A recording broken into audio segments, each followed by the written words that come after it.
Planning and Zoning Commission. Planning and Zoning Commission meeting of May 8th. First, my apologies. This meeting was scheduled for the community room. Apparently there were technical difficulties down there. For some reason, we couldn't link people who were on Zoom to sound. And so we've come up to the council chambers for our meeting this evening. Again, sorry for those difficulties. I'd like to call the meeting to order. Steve, do a roll call, please. Sure, and I'll start with those who are virtual that I can see, and if I miss you, please let me know. Ms. Tabachnik? Here. Mr. Patches? Present. Ms. Wells? Here. I think that was a here. Mr. Bryce? Present. Ms. Jordan Byron? Present. Mr. Cantor? Here. Mr. Rowena? Here. And Mr. Schulman. Here. I think we're just missing Mr. Williams. All right. With that, I am going to seat Mr. Patches for the meeting. I would have gone back and forth, but unfortunately, Mr. Batchnik has a sick child and may not be able to stay with us for the entire meeting. I'm also, with apologies to those of you from who've come from East Norwalk. We have 4 items that should follow the public hearing, but each of them should be about a 5-minute item. And as a result, I'd like to clear the decks, get them out of the way, and then we'll spend the rest of the evening with East Norwalk. The first item is 2021-10, SP Norwalk Housing Ventures 2 LLC. Excuse me, 1 Elmcrest Terrace, request for 1-year extension of time for proposed historic preservation development to rehabilitate existing historic buildings and construct a 6-unit residential addition. Attorney Blank. Thank you, Mr. Chairman. Adam Blank, attorney for Norwalk Housing Ventures 2 LLC. I believe the client is on Zoom. If you need to import him, Ed Gormley. In any event, so that this is a request for a 1-year extension of time. The client, roughly the same time or time period, got approval from your commission for 3 different historic preservation developments. 132 Flax Hill, 204 Flax Hill, and then this one at 1 Elmcrest Terrace. From getting those, but they're sort of a small operation. We were in fairly recently for an extension on one of the other projects. They did start and just recently now finished construction at 204 Flax Hill. So that one is done. They've re-engaged the architect and engineer on the 1 Elmcrest project, as well as the 204 Flax Hill project. Just take a look under the new regs. If anything, if it makes sense to tweak anything or to leave both projects as is, and then they'll start construction. I'm not sure if they're going to start on 204 Flax first or 1 Elmcrest first, but one of them will be next in the pipeline as they work their way through the 3.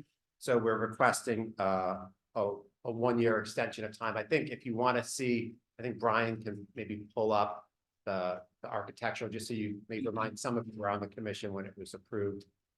If you don't need to see the architecturals of what was originally approved, that's fine with me too. We're not having anyone else present on this. I'd love to see it. All right, while those are being pulled up, I think, are there any questions for Attorney Blank? Brian, if you don't mind, just slowly kind of scroll through the pages.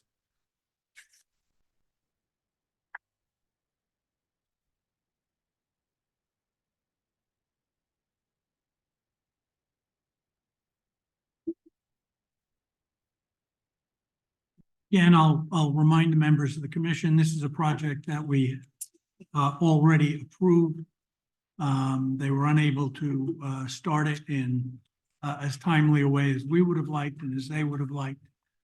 They're simply asking for a one-year extension. Thank you. There a motion to approve the extension? Move to approve. Okay, Mr. Rowena has moved. Is there a second? Second. Okay, JJ has seconded. Any further discussion? Any questions? All right, if not, I think we can do this with a show of hands. All those in favor? I see all hands up, so it's approved unanimously. Thank you. Item number 2, 2023-11 SP MV, Thomas J. Telesco, 151 Main Street, District 1, Block 87, a 5,440 square foot, 2-story for motor vehicle repair use. Report and recommend action. Comments from staff? You want to take this one? No, I believe it's just similar issues in terms of getting the project underway, in terms of financing, figuring out exactly what they want to do. So, Okay. Questions? Comments? All right, can I have a motion to approve? I'll move. Okay, we have a motion from Chapin. Is there a second? And Mr. Rowena has seconded. Again, I think a show of hands be sufficient. All in favor? Again, I don't see any opposed. It's approved. Item 3, 2023-28, CAM, 300 Wilson Avenue LLC, 310 Wilson Avenue, request for one-year extension to convert a 16,000 square foot portion of an existing warehouse and office space to a recreational turf field. Again, report and recommend action. Thank you again, Adam Blank, attorney for the applicant 300 Wilson LLC. I live here in Norwalk. This was just approved, well, a little less than a year ago. Unfortunately, the applicant was the owner of the property who was getting it approved on behalf of a tenant. The owner and the tenant had a falling out. I think there's some litigation pending between them at this point. They did find a second tenant that wanted to come in and take the space as turf. That tenant just within the last couple of weeks also backed out. So now the owner's determining whether they want to operate it themselves, whether the hockey folks want to operate and go forward with the turf, or whether they need to find a third new tenant to take over the turf space. So that work, it's really just fit up work, but that hasn't occurred yet because there's been a transition in who's gonna operate it. So we're asking for a one-year extension for that one as well. What is the expiration date on this one? I think it's June 15th of 2024. Okay, the reason I'm asking is I'm wondering if it's pretty close to the date. And I was wondering if it might make sense to wait and see what the owner ultimately is going to do before we give him the approval. But I'm not sure you have the time. You have the time to do that. We're almost just a month away. Yeah. One question I had is I remember this project had some outside storage of ice that had paint in it, if I'm remembering correctly. And so I think one of the conditions was working on remediating that. Has any steps been taken to start on that remediation work? I don't know. The issue that was raised was one that occurs, I think, once a year. Okay. So I'm not sure. I honestly, I don't know, but I don't know that it's occurred, and I don't know if it's been solved. I know the owner has brought in, it was in the ice, that was our understanding was a non-toxic, safe substance, but I think you had a condition of approval that we remediate that in connection with the approval. And I can follow up, I guess, if you want. Yeah, I'd appreciate that. See if that could happen outside the cycle of the extension. Sure. Yeah, thank you. Any other questions? All right, if not, can I have a motion to approve? I'll move. Okay, Mr. Bryce has moved. Is there a second? Mr. Rowena has seconded. Any further discussion? All right, if not, again, we'll do it with a show of hands. All those in favor? And again, it appears to be unanimous. Okay, and finally, 2023-29 SP, RVCV LLC, and Mary Grace Fona, 127 135 Richards Avenue. Request for a one-year extension for construction of a 13-unit elderly housing development. Good evening again, Adam Blank, attorney for RVCV LLC and Mary Grace Vona. If Brian, Mr. Baker, if you don't mind, can you pull up the aerial on that one? Should say Richard's aerial. Thanks. So on this, there's sort of three reasons why we're asking for an extension on this one. Again, this was just approved about a year ago. They haven't gotten their financing in place yet. But most importantly, they haven't really made much of an effort to do so because DPW just paved Richards Avenue and they put a 2-year moratorium on cutting up the road to put in the water and all of the lines that need to go in. So it's sort of on pause for that period to lapse. They also need the financing, but then another thing that the owner cleared with me to share with you tonight is this area that you're looking at. In sort of in the bottom of the screen, you see there's a large building that's like the point of the cursor's over. That's like an assisted living, skilled nursing facility, and then it shows an empty lot next to it. That is not really an empty lot. That's a different elderly housing complex. It's very similar to what was proposed and approved by us. That's already been built and is fully occupied.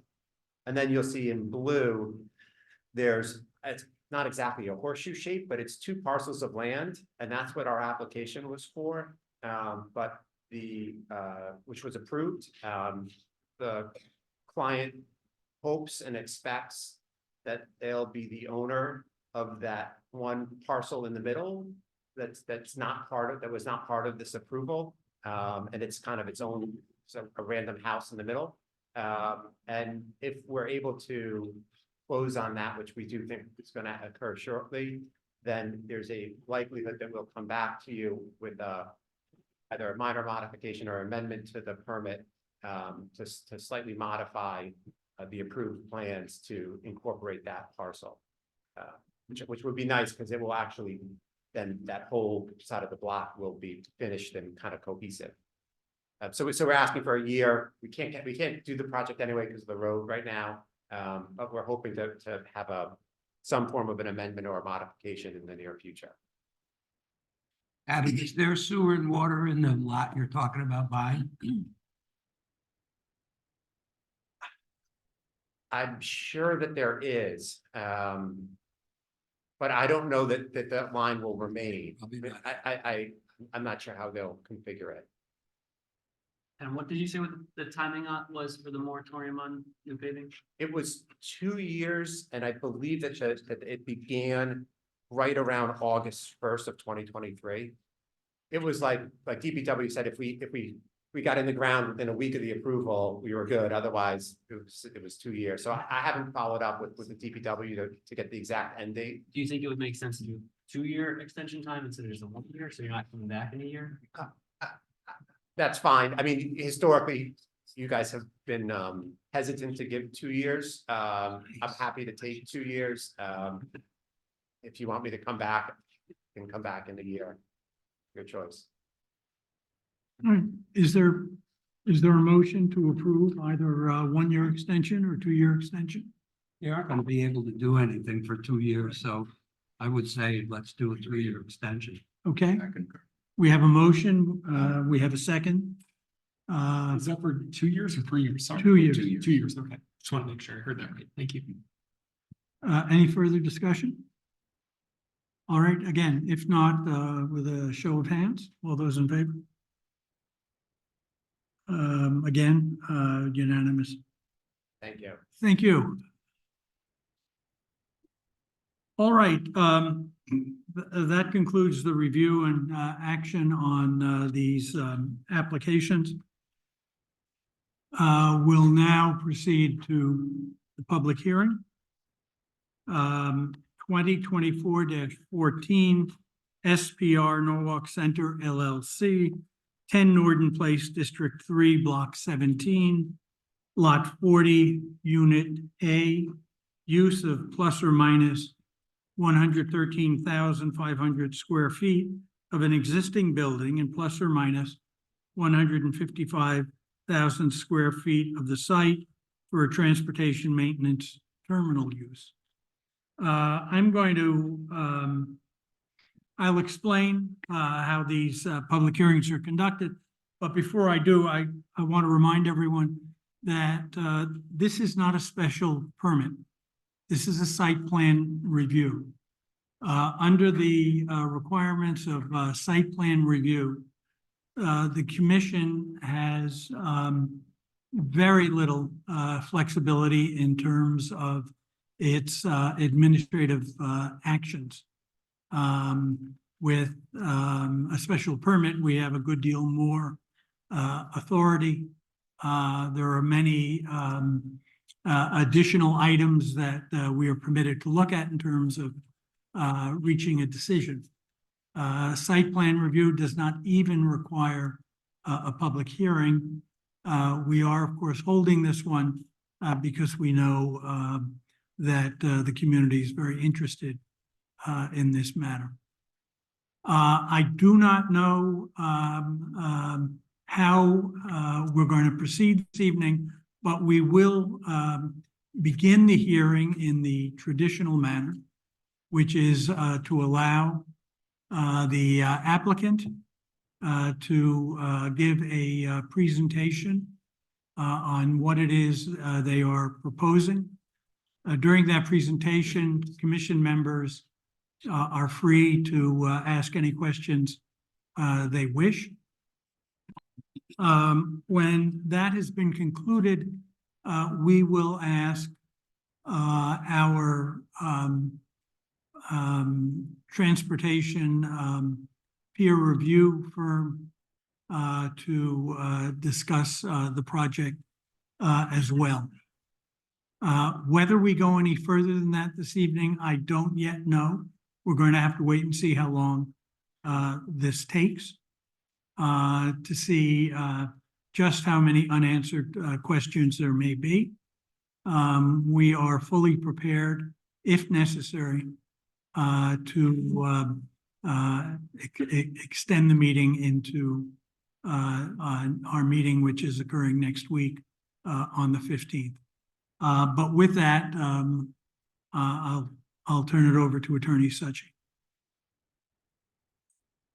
Thank you, Mr. Chairman and members of the commission. Good evening. For the record, my name is Liz Suchi. I'm a partner at Carmody, Torrance, Sandak, and Hennessy. And frankly, it's quite nice to be in this room with everyone present, with the exception of a few commissioners, Tabachnik, Wells, and Pacha's not present. Things have changed over the past 4 years, and we've all become more adept at into the internet and Zoom meetings, except for tonight's technical difficulties. And it's also made us a little wiser and a little older, so I have to apologize. Now I have to wear glasses. So things have changed a bit. Tonight before you, we'll hear from a few people, and they may or may not be presenting, but I'll list them anyway so that you know who they are. Present today, this evening is Akiva Cobre. He's the Executive Vice President of the owner of the property, and the owner is Norwalk Center LLC. Craig Benaroth of Benaroth Properties. Eric Lindquist, he's a professional engineer with Ty and Bond. He'll be joining via Zoom. Craig Yanis, traffic engineer of Ty and Bond. He also will be joining via Zoom. Anna Maria Bonilla, he's a chief engineer, Metropolitan Transportation Authority, Metro North. And Kevin King, who's a licensed environmental professional with SLR Consulting, will be presenting the environmental report that was submitted as part of this application. The application for site plan review was submitted on February 14th, prior to the effective date of your new regulations. So the regulations that existed, the old regulations, as we call them, and the old zoning map are the regulations that apply to this application. The property therefore was zoned industrial number 2, and that zone applies to this application. Neighbors were notified of the submission of the application in accordance with the city regulations by certificate of mailing on February 23rd. The certificate of mailing was returned to staff, and that should be part of your permanent file. Neighbors were notified of tonight's public hearing via certified mail return receipt requested on April 25th and regular mail, and a packet was delivered to staff today that had the domestic green return receipt cards, copies of letters for which the receipts were not yet received, and any letters that were returned to our office as undeliverable. This past Monday, we met with approximately 20 neighbors at the site to answer questions. And Mr. Cobre, Ms. Bonilla, Mr. Yanis also were present to answer questions that the public shared with us. It's another matter of housekeeping. The Code Enforcement Administration Committee, or CEAC as we know it, those agencies reviewed the application, and to date, sign-offs were received from the fire department, WPCA, water, DPW, and health. Any of those agencies that shared comments, we've responded to those comments. However, Transportation, Mobility, and Parking, just last night at 5:30, sent more comments to us, and that's 12 weeks after the application was filed.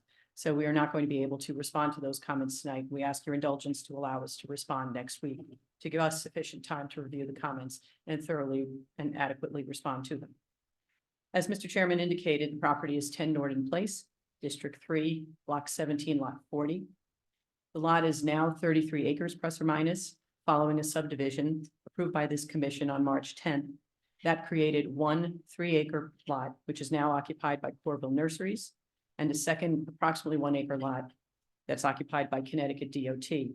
The remaining acreage is occupied by the 635,000 square foot building commonly known as the Norden Building, with 1,200 parking spaces, drive aisles, and other improvements.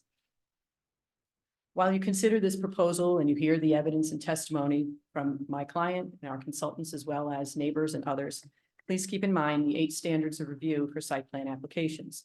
And those are traffic, utilities, lighting, landscaping, the existence of zoning violations, parking, an impact on adjacent properties, not the entire neighborhood at large.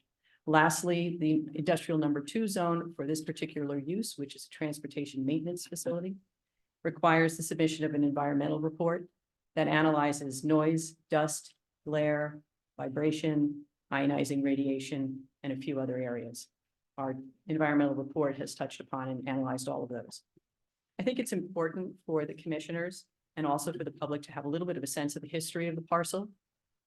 Originally, the property was called the Divine property, and then later known colloquially as Norden. It once was 80 acres, but in 2006, 40 acres were sold off, and the Avalon, now Halsted apartment complex was created. The property was originally zoned B residence from the establishment of zoning in 1929 to 1959. From 1959 to 1991, it was zoned light industrial number 1 for the majority of the property, with research and development along Norden Place.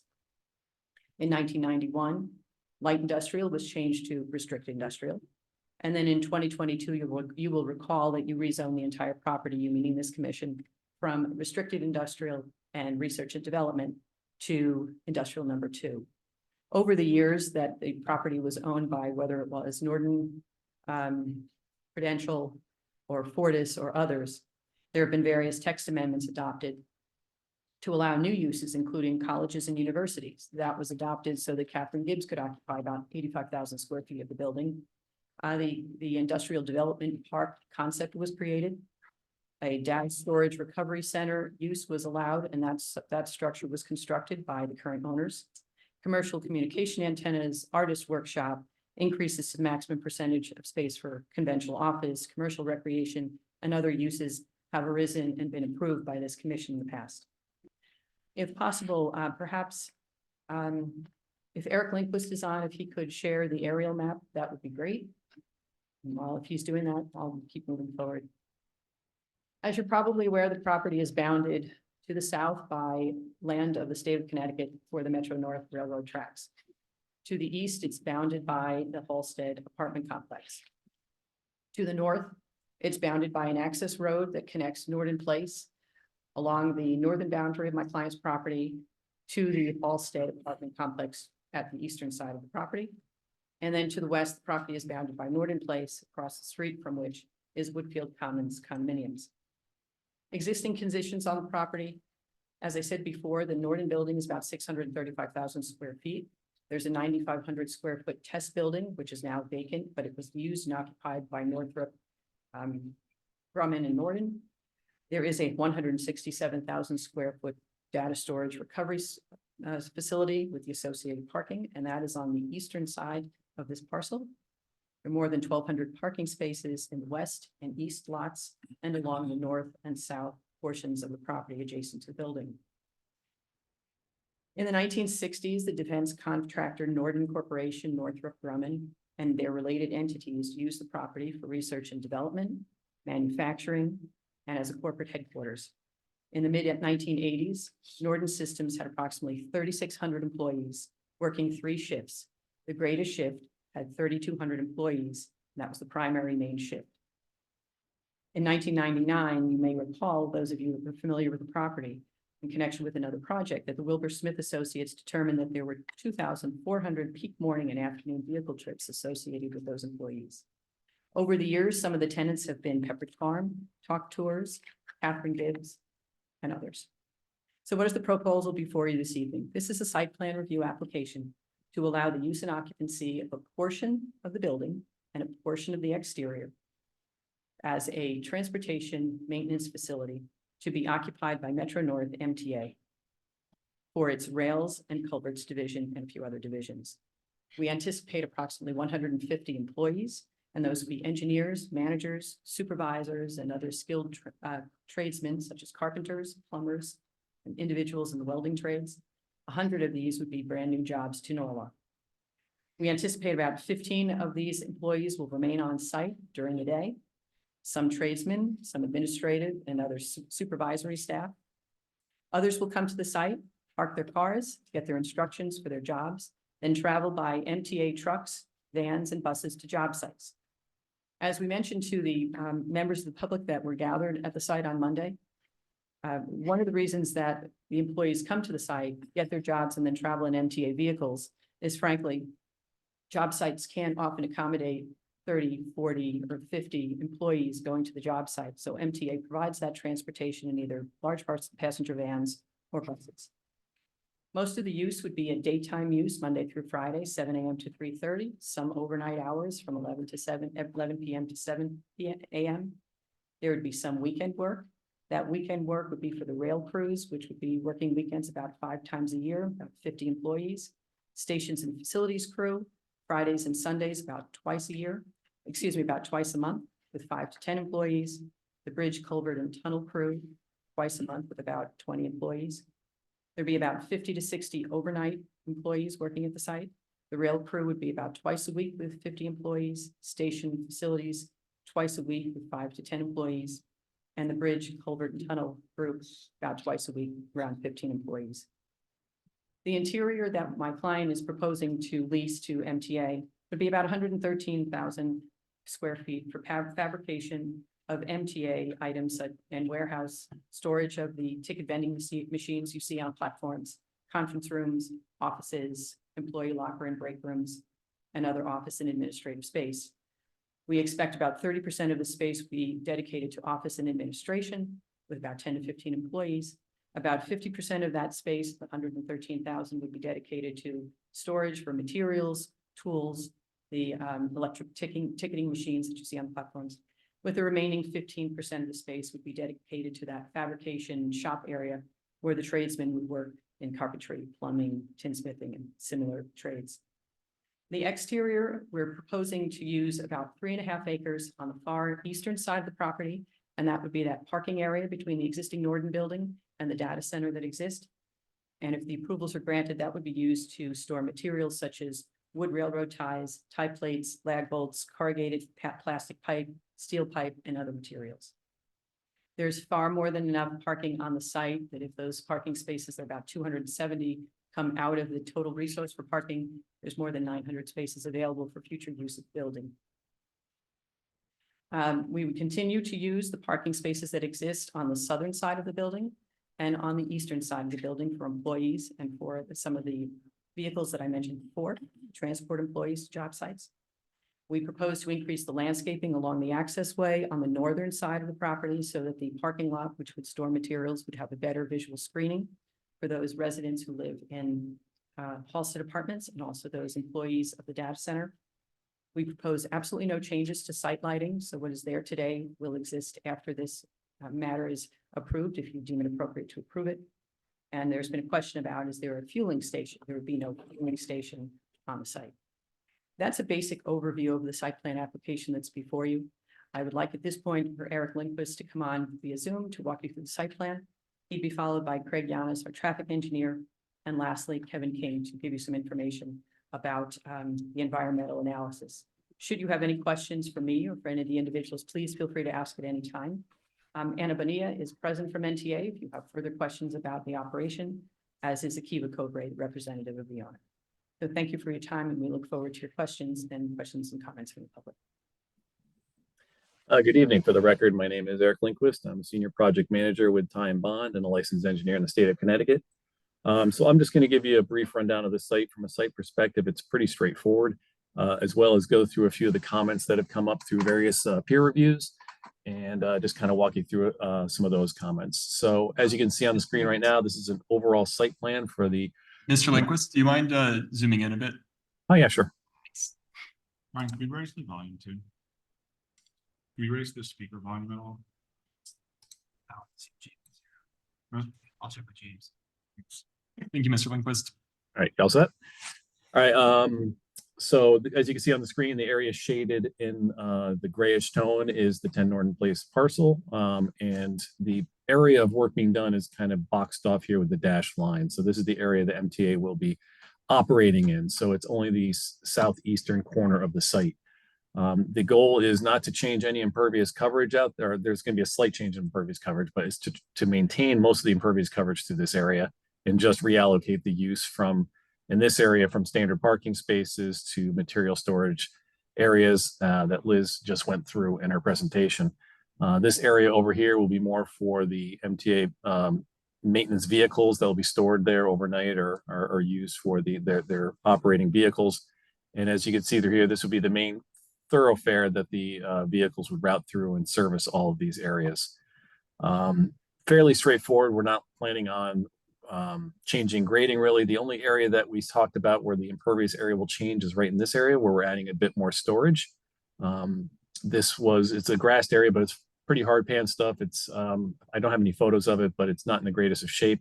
There's not a lot of value to the impervious area, but there was a question in the peer review that came up about potential opportunities to reduce impervious coverage on site.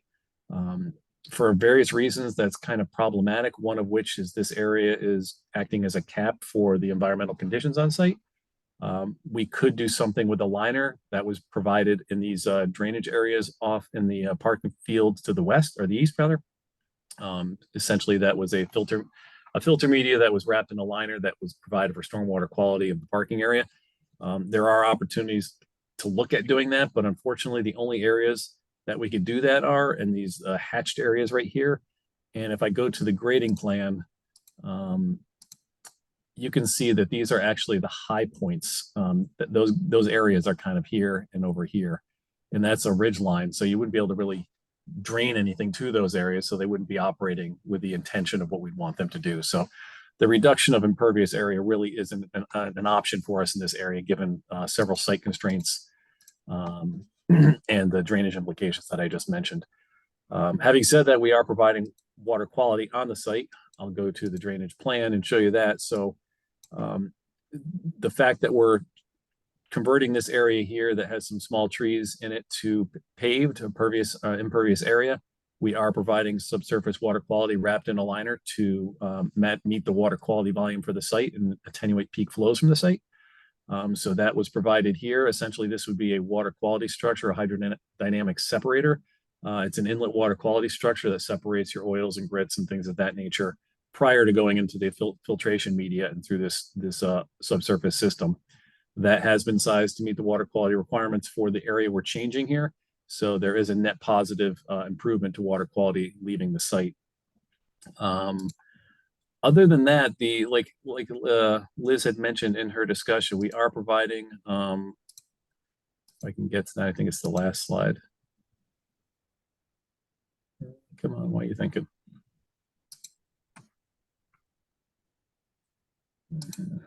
Here we are. Apologies for that. So we are providing additional screening and beefing up of the buffer up on the north side by the Avalon driveway. So that'll provide further screening to this area for the residents driving through this area. So we did beef up that area. And as Liz noted, we're not changing the lighting. So you can see on this plan, just kind of shows the symbol for it, but there is lighting throughout these islands and they will be maintained to provide the lighting for the site in the future. Some additional comments that were made through the peer review were related to the truck turning templates. I can open those up in a second. Actually, Craig, I might have to actually ask you to share that screen because I can't find, I thought I had that open, but I didn't have that open on my screen. I apologize for that. So I'm going to stop sharing. If you could bring those up, I'd appreciate it. But we were asked to evaluate 3 turning options, one for a WB vehicle, another for a dumpster, and the third for a fire truck. And once Craig is able to pull those up, I'll kind of walk you through those briefly. But in the meantime, I'll address a couple of other comments that came up. One was about the option for electronic vehicle charging stations. There are currently no plans to do that on the site. So that is not required, but that's not something currently being proposed at this time. So thank you, Craig. So this is an example in green. You'll see the path for the vehicle coming through the site. What would happen is it would come in, use the area just south of the building, come into our loading field, and then it would loop around itself on the parking area and come back out the way it came in. One thing currently not shown on the plans that we would need to add is where we're coming to the south side of the storage field. We would have to put a sliding gate in there on the fence that's going to circle the property to allow for the vehicle to come back in that location. So that would need to be added to the plans and is not currently shown. So could you go to the next one, Craig? This is for a dumpster truck. So essentially the dumpster truck would just come in and pull up, empty the dumpster, do a 3-point turn, and then come back out the same way it came in, not using the Avalon entrance or any other entrances. And the last one is for the fire truck, and we essentially just had that circle the site, just because they usually want to have 360-degree access around large buildings like this. So we just showed the fire truck completely navigating the site and getting out just fine. So with that, I believe that was all the questions I had. Let me make sure I'm not missing one more. Yeah, I think that was all that's essentially the layout for the site and what we're planning on doing out there. So if there's any questions, I'd be more than happy to field them. Other than that, I could pass it along. Anyone have any questions for Mr. Lindquist at this time? Thank you. The next, I'd like to, Mr. Yanis to come online and present traffic analysis. Yes. Oh, hang on 1 second.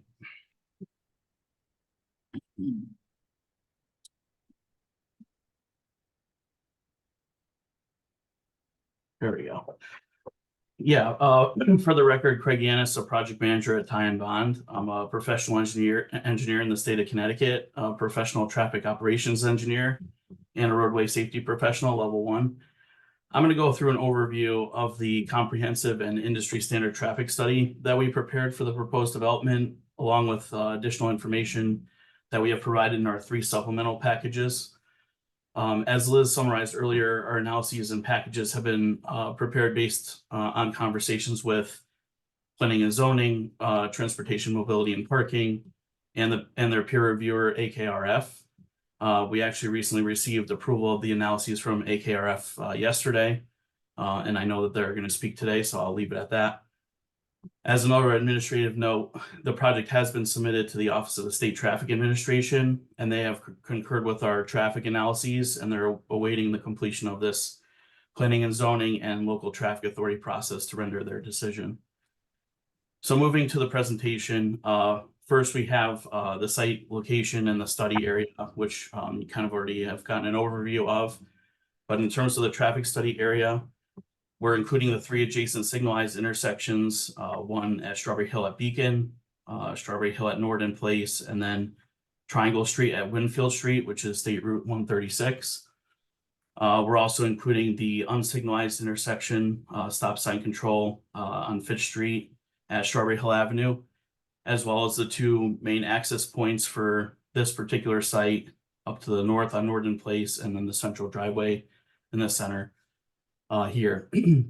These, the study area intersections were selected based on the Norwalk, traffic impact and assessment and access study guidelines, and in coordination with TMP and AKRF. We went through the project with them at the beginning of the project and selected this study area with them. The study area in total has a continuous sidewalk network for pedestrians and bicycle lanes or shared lane markings along Strawberry Hill Avenue, Norden Place and Triangle Street, and Winfield Street for bicyclists. Craig, are you trying to share screen or we don't see anything? Did I cancel it? Yeah, you might have. My apologies for that. Excuse me, you need to re-review the route because, well, we didn't see it either. Sorry. Yeah, I could start over. I apologize for that. So again, this is the study area. The orange circles represent those study area intersections. You can see my screen now, right? Yes. Yes. Apologies about that. Yeah, so Strawberry Hill Avenue at Beacon Street is the signalized intersection, and then Strawberry Hill Avenue at Norden Place here. And then to the south, another signalized intersection, Triangle Street at Winfield Street here. We also have the Strawberry Hill Avenue at Fitch Street intersection here, and then the 2 site driveways in the center. And as I said, they were selected based on our coordination with the city staff and AKRF. And in terms of the sidewalk network it goes all along Norden Place and Triangle Street, all along Winfield Street, and all along Strawberry Hill Avenue, through the study area. And there are bicycle lanes on Strawberry Hill Avenue and east side of Route 136 Winfield Street, leading away from the study area, and shared lane markings along Triangle Street and Norden Place and Winfield Street. So there's a full network of pedestrian and bicycle amenities for those uses throughout the study area. As I mentioned, there's 2 site driveways, one to the north, which will have mainly passenger car traffic. And then there will be the driveway to the south, which we saw from the turning movements, the larger vehicles will go in and out of that entrance, as well as some of the employee traffic as well. So looking at the next piece and kind of summarizing some of what Liz has said already about the operations and the proposed use. So 113,500 square foot transportation maintenance terminal. There's the employees and shifts, 150 employees, including approximately 120 work crew members and 30 supervisors. The shift 7 a.m. to 3 or 3:30 p.m. And then there's evening and weekend shifts as needed, as Liz described. For the daily activities, the work crew members arrive before the start of their shift. They spend 1 to 2 hours receiving their work assignment and getting the materials and vehicles ready for their work site, and then leaving for the work site. They perform their work on the site and then return to the facility before the end of their shift at either 3 or 3:30. For the supervisors and managers, they're going to arrive by the start of their shift and largely remain on site unless they have a meeting or site visit to go to, which would be sporadic. In terms of deliveries, they expect up to 2 tractor trailer deliveries per week to deliver the larger materials on the site. The remainder of the materials will be moved to and from the site via the other vehicles that I'll talk about in a minute that they manage on the site. And there'll be other deliveries in terms of USPS, UPS, FedEx, and Amazon that occur daily. So looking at the site generated traffic, this is a table from our study. And we basically had a detailed conversation with MTA about their operations and kind of what I just described on the previous slide. And this is essentially the hourly flows that we estimated based on that discussion. So the 120 workers will come in between 6 and 7 in the morning, and the remainder from 7 to 8. So you have employee arrival. They get their stuff ready. They group up into vehicles, as Liz mentioned, either the shuttle buses that they have or the other work trucks. and then leave for their site. So those are the out trips that you see in the center of the screen here. Then once they finish, they come back, and then the employees leave. So there is some overlap in the PM peak of people arriving and departing. And then in general, just other daily trips like visitors, site visits, lunch, deliveries, mail. We're estimating that at about 100 trips. So in total, 240 people in, 240 people out, for a total of 480 daily trips. And then the second piece of this is the larger vehicle traffic, the truck traffic, and they have a detailed plan of all the different trucks and vehicles that they're going to have on the site. We found 13 trucks that we would what we would consider trucks, anything larger than a large pickup truck or a passenger van. These would be larger than those by the designations of the traffic standards. So those include 2 mini excavators, 2 trailers, which carry equipment and or materials, 3 boom trucks, a logging truck, a rotary, which is similar to a logging truck, just a different piece on it, a flatbed, a dump truck, and 2 buses.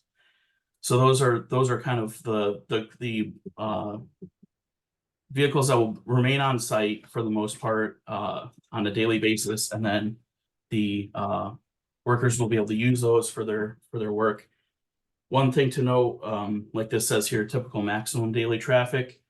A lot of this equipment will go out to the site and remain out on the site until the work is done.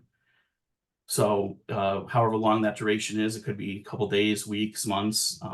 They're not going to move the equipment back and forth unless they have to. This chart shows if everybody came in and all of those vehicles left in one day, all of them came back in one day. So this is a typical maximum daily that could happen. We have the estimates for the mail and shipping, and then the 2 deliveries if they were to happen on the same day, those trips in this table as well. So that ends up being around 38 truck traffic trips. Craig, those numbers are part of the above table as well? They are yes, they are part of this middle, the work crew departure and arrival coming back. Thank you.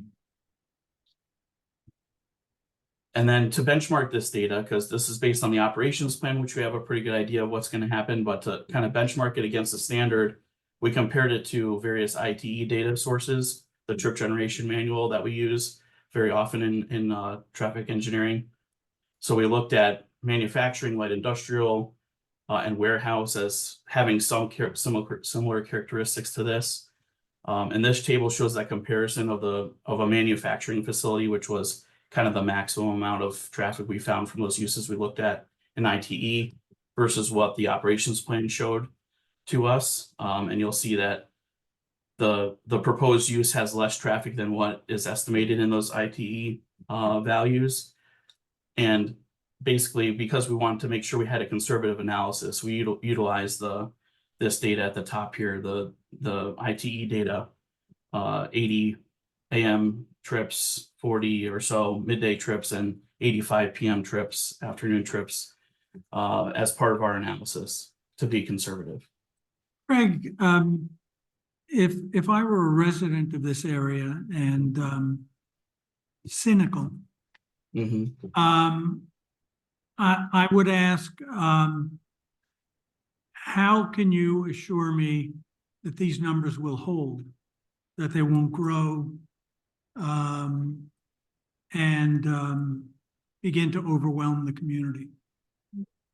I mean, that's the purpose of this traffic study, is to make sure we weigh all the options and look at all the data that we have. And these are based on the operations plan. So it's based on the space that they have, the vehicles that they have, their employee load that they have.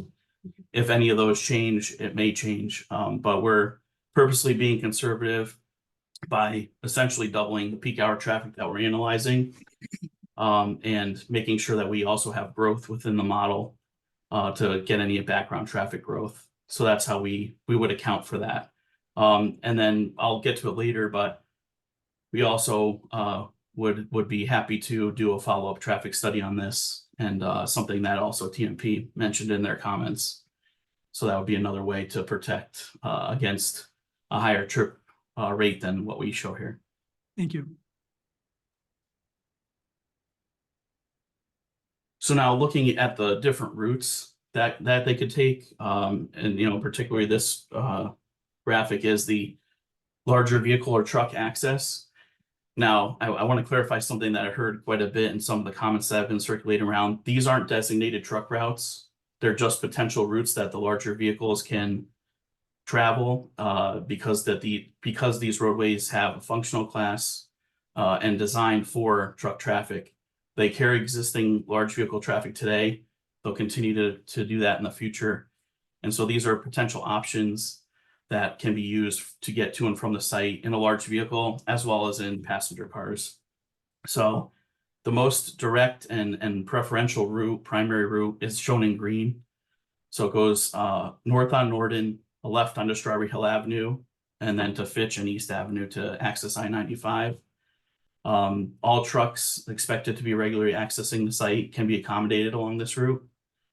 A secondary path would be shown in yellow, going north on Norden to Strawberry Hill and then to Route 1 and to the various access points that allows. And then there's the last set of routes in pink that are kind of we call them the tertiary routes. They have some over height clearance issues for larger vehicles. And so that's why they're tertiary in nature. So as long as a large vehicle would be able to fit horizontally and vertically through these routes, they can use them as public roadways and as roadways that have either a collector or arterial level functional class. They're not designated as a local street. And as I mentioned, the passenger car traffic will use these routes as well as some others. We base the passenger car traffic distribution on the existing travel patterns, the locations of the different areas that people will be traveling to and from for work and for home. And that was approved and reviewed by AKRF as part of the project. So now that we've talked about the proposed use, we're looking towards what is happening on the roadways now, right? Where do we get our data from as a background or existing traffic? And so we have a lot of history on this site. Excuse me, Mr. Yanes. Yeah. Sorry, this is Tammy Langelis. Could you please define what you are calling a large vehicle or a large truck? What exactly, a dump trucks, tractor trailers? Could you tell us what, in Yes. layman's terms, what those types of trucks are? Yeah, the easiest way to describe this is anything that's a box truck or larger. So if you see a UPS box truck, that would be the smallest truck that we would consider a truck based on the federal guidelines. So buses would be included, and then anything that's larger than that, the vehicles I mentioned, the trailers, the articulated, the tractor trailer setups, those would be what we would consider a large vehicle. And all those types of trucks would be coming to this facility? So like I said before, with the different vehicles that we expect to come, most of them are significantly smaller than a tractor trailer. The dump truck will tow a trailer, one of the trailers that they have on site, which I think is a 20-foot long. We've run that through all these routes, or at least the primary route, in terms of being able to have that height clearance, and it fits through. And then the tractor trailers that will be for deliveries only will be 2 per week, and those will be WB62s, or the expected size, which is a tractor trailer combination, and the trailer will be 62 feet long.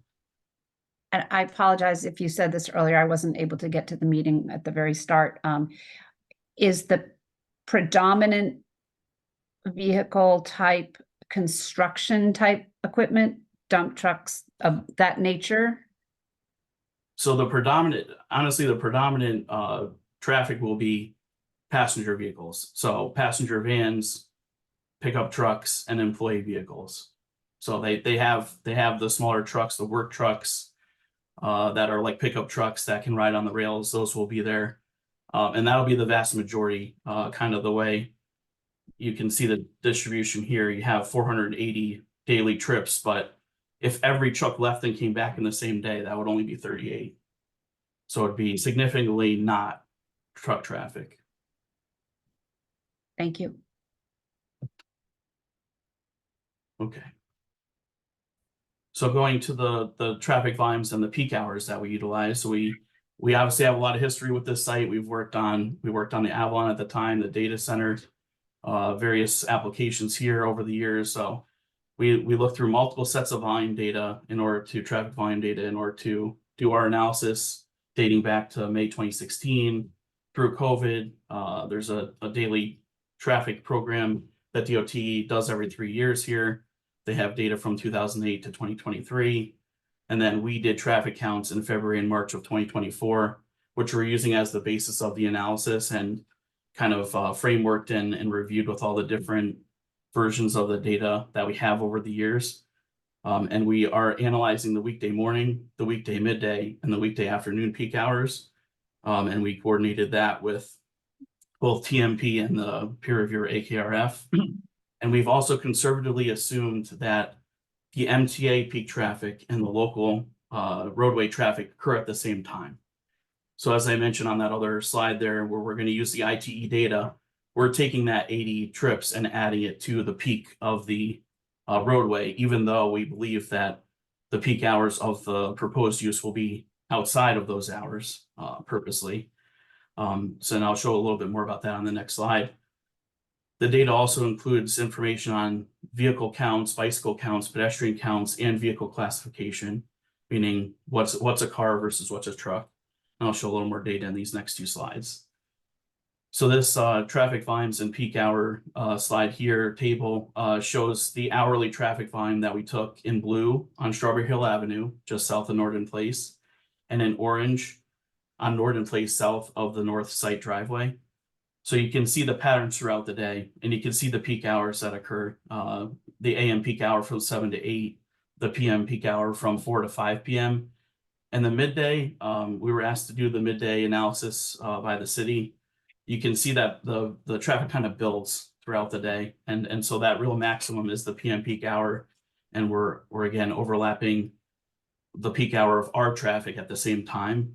So I kind of just put those on the map, the 6 to 7 morning peak hour and the 3 to 4 afternoon peak hour, just to show that those are visually off of these main peak periods, but they will be added together. And then just talking about buses and trucks, right? So all those vehicles that were asked about a second ago. Norden Place and Strawberry Hill Avenue both have bus and truck traffic. So if you look at the information below, this is for an average day. So Norden Place has about 5,400 vehicles a day. Strawberry Hill Avenue has about 9,700. And of those, 204 are buses and trucks on Norden Place, and 640 approximately are buses and trucks on Strawberry Hill Avenue. So I show these numbers to show you that there are different there are truck traffic on these routes, and we will be adding a small amount of truck traffic to these, and we'll go through the safety at the end as well, which is a big part of our analysis. And just for clarity, single unit trucks would be the box trucks, all one contiguous truck. Articulated trucks would be one where you have either a tractor trailer or you have a dump truck in a trailer, those kind of vehicles. And you can see the difference in the types of those broken down in the table. So we now have our site traffic and we have our local traffic, and we're doing our analysis. So the 3 peak periods are listed across the top. We have the background condition, which is the condition without the proposed use, and the combined condition, which has the proposed use. And the results are classified in terms of delay per vehicle, and that allows us to assign a letter grade, A through F, called level of service, A being great, F being failing. The City of Norwalk regulations say anything level of service D or better is acceptable. And if you look through the table, so this column here for AM, this column here for midday, and this column here for PM, the afternoon, you can see that all of the movements and all the intersections operate acceptably at level service D or better in the combined conditions. And if you compare background to combined, we have minimal increases in delay per vehicle at those locations. So once we have as I mentioned, the kind of the traffic capacity analysis out of the way, we did take a really detailed look at safety. We understand the importance of safety in this area. And when we looked detailed at each of the crashes to make sure what their causes were and whether there was something that we could do to the infrastructure to improve those. What we found was that there were no significant injuries or fatal crashes reported at the study area intersections within the data reviewed. And the data was from January 1st, 2018 through the end of 2023. Generally, we use 3 years worth of data, but we did more because of COVID and pre-COVID and post-COVID patterns. We wanted to see all of the data. Basically at those 6 study area intersections, there were 35 collisions. Again, none of them serious injuries or fatalities. There were 3 collisions involving bicyclists and pedestrians and 3 involving trucks of those 36. And again, we reviewed those to see what they had to tell us. So for the bikes and peds, the first one happened at the Beacon Street intersection. A pedestrian was struck in the crosswalk. It was property damage only, and the pedestrian was found to be under the influence of alcohol or drugs. At Norden Place, the pedestrian was struck within the roadway, which resulted in a minor injury. Again, the pedestrian was found to be under the influence of alcohol or drugs. And then at Triangle Street was the third one, where a bicyclist actually hit a pedestrian in the sidewalk, and it resulted in a possible injury to the cyclist. The collision occurred in 2018, and since then, bike lanes and sharrows have been added to Winfield Street. So that kind of addressed that crash with the bicyclist being able to now ride along the roadway. The 3 truck crashes, the first one occurred on Norden Place at the north side driveway where a forklift struck a utility pole, and that was property damage only. The second one was a passenger car rear-ending a trailer at one of the Norden site driveways. And then the last one was a box truck that was backing out of 26 Fitch Street near the Strawberry Hill Avenue intersection and struck a vehicle there. So based on the circumstances and the severity of those, and the existing bicycle and pedestrian accommodations at the locations and throughout the study area, no infrastructure recommendations or improvements are recommended that would address these crashes. And overall, the crash analysis did not identify any significant crash patterns. So although our analyses show that the proposed development will not significantly impact traffic and safety in the area, we have continued to evaluate ways to improve the local roadways in the area. And we have a few improvements that the applicant's prepared to provide. The first one would be Norden Place radar speed feedback signs. So there's a picture of that on the right, where we would put these up in each direction on Norden Place along the site frontage, where there's concerns about speeding. And this would tell you what your speed was when you drove by in this panel here, and it's solar powered, and it will tell you what the speed limit is. So that's one thing that we're willing to do. The next one is directional signage for I-95. I'll show a figure of that in a second. Do not block the intersection designations for the Strawberry Hill Avenue intersections with Beacon Street and Norden Place. I'll show you a picture of that in a minute. And then we already talked about the follow-up traffic review 6 months after full occupancy. So we're willing to do that to make sure our estimates are within what what is actually occurring. And just looking at those, so this figure here shows the directional signage that we're proposing. So basically guiding vehicles either from the highway or to the highway along the primary route, the most direct route, the route that goes along the collector and arterial roads between the site and I-95. Greg, could I interrupt you 1 second? Sure. Mhm. Before you get to the next part? Mhm. It seems to me, I remember from an application we had a year or so ago that was withdrawn. Yep. That there was trouble for trucks turning from Fitch Street onto East Avenue. Right. I'm not sure if I remember that correctly, but I think I do. That there was some discussion about doing some improvement or other modifications to that intersection, and I wonder if you could address that. Yes, and that's one thing we did look at and discuss with our team.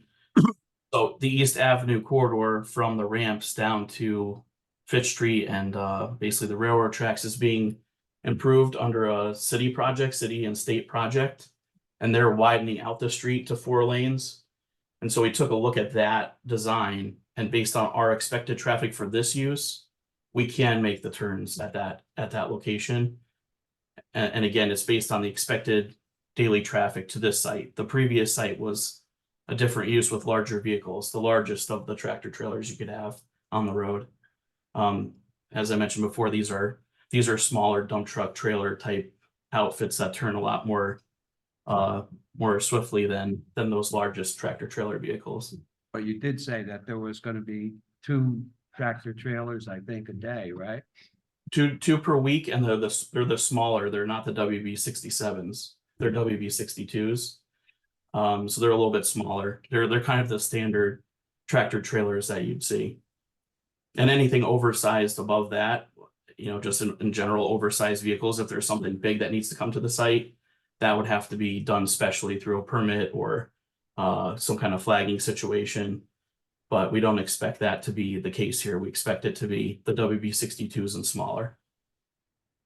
Mr. Yanis, how, when you say that there's sidewalks along Strawberry Hill and the route that the trucks will take, is that from direct observation, or what is your definition of the width of a sidewalk? Because in my experience just a few years ago, trying to walk with children, there weren't sidewalks, or they were 8 inches wide. I don't know. Google Maps still shows it the way I remember it, unless there were big construction projects recently. I guess I asked questions and then I also had opinions, but I'll be quiet. No, yeah, so it was based on observations. So we obviously go visit these sites many times and have many times over the years here. I guess most notably in terms of recent improvements were the bicycle facility painting on Route 136. So the shared markings and the bike lane there. And then the bridge project, right? So there was a project that replaced the bridge over I-95 on Strawberry Hill Avenue. And so that now has full pedestrian amenities throughout those intersections. There's a crosswalk here that's installed with warning signage. There's a crosswalk here that's installed with rapid flashing beacon. So when it comes to sidewalk, a sidewalk being present is kind of what we were just reporting, right? There's a presence of a sidewalk. In terms of them being acceptable with, many things happen to those over the years, whether things grow in or other things happen. It's a property owner's responsibility to make sure that they're clear. But essentially throughout the study area, at least on one side of the road, there's a way to get through as a pedestrian. So you have the signalized intersections that allow crossing, those couple of crosswalks I mentioned, the crosswalk across Fitch Street. So if you were so inclined to walk from the site in any direction, you'd be able to get to the outskirts of the study area on a sidewalk. I don't know. We had our bus stop on the other side of the street of Strawberry Hill, and there was no way to get across. And there's no way we would walk down to where those new crosswalks are. I just, like, my experience walking with children down exactly this portion already screams insanely dangerous. Nothing I would ever want to do. I can't imagine how adding more vehicles or trucks would, I don't know. Are you saying along Strawberry Hill Avenue along the east side over here? I'm not good with cardinal directions. By Northeast. Saxon, Schofield, Roxbury. Yes, so that's all. Myrtle. Yep, those are all in here. Yeah. So the city has told us 2 things. The city's looking at improvements to the Strawberry Hill Avenue at Fitch Street intersection, which they've passed along to us via a comment. And then they also have said that will connect to a future sidewalk improvement project along Strawberry Hill Avenue. I just heard about this yesterday at 5:30. I don't know I have any other information about it, but.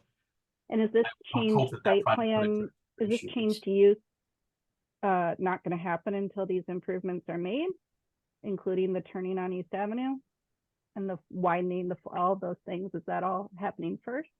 So the site is expected to be operational sometime next year. There's the bridge improvements are done. There'll be phasing improvements to that'll be done this year or early next year from what we understand from the city. So those will be done before the project is complete. The East Avenue improvements are 2026, 2027 timeframe from what we understand. And those are being designed, and they were trying to be at an early action of the Walk Bridge project, but I believe they were delayed for some reason. So that's the time frame on those. And then I don't have any time frame on the Strawberry Hill Avenue sidewalks or the Fitch Street at Strawberry Hill Avenue intersection at this moment. Thank you. Okay, and then just the last picture before a conclusion slide is East Avenue at the northbound I-95 ramps, which shows the do not block the intersection markings and signage. So that's something that we are proposing to bring to Strawberry Hill Avenue at the Norton Place and Beacon Street intersections. And just as a summary here, kind of the high level bullets, 113,000 square foot transportation maintenance facility with 150 employees. The site generated traffic, which is based on the ITE data, which exceeds the operation plan estimates. There's 80 to 85 AM and PM peak hour trips and 40 something midday peak hour trips. The safety reviews I went through in detail, shows no significant collision patterns with limited bike and ped and truck crashes, and no significant injuries or fatalities within the data we reviewed. The trucks are expected to reverse routes that are designed for truck traffic and have existing truck traffic. There's minimal operational impact of the additional traffic during the peak hours. And then the improvements that I had mentioned. And these analyses incorporate all the comments we've received to date, aside from the ones from this week. But the peer reviewer did approve the analyses as presented. And I guess the concluding statement is, it's our professional opinion that the proposed use will not have any detrimental impact to traffic operations or safety within the study area. And with that, I'll turn it over to Liz or other questions. Is any, Mr. Yanes, I have a question for you. Sure. In the report, it was discussed that other considerations were evaluated for reducing the roadway speeds on Norton Place. If I remember right, it was talking about how it's posted at 30 miles an hour, but observed speeds were 37 to 39 miles an hour, if I'm remembering correctly. That's accurate. Yep. And so I appreciate the suggestion of the radar signage. I'm curious, and I'm sorry if I missed this before, because my iPad was having issues. Were there, what were some of the other things that were considered, and why were they determined to not be sufficient for calming traffic along Norton? Yeah, so we looked at geometric changes, so bumping out the curb line in certain areas to do that. Other physical changes to the roadway. The challenge with those is depending on where you put them and how they're designed and what they're impacting. And the biggest issue along Norton is the on-street parking on the west side for the condo complex.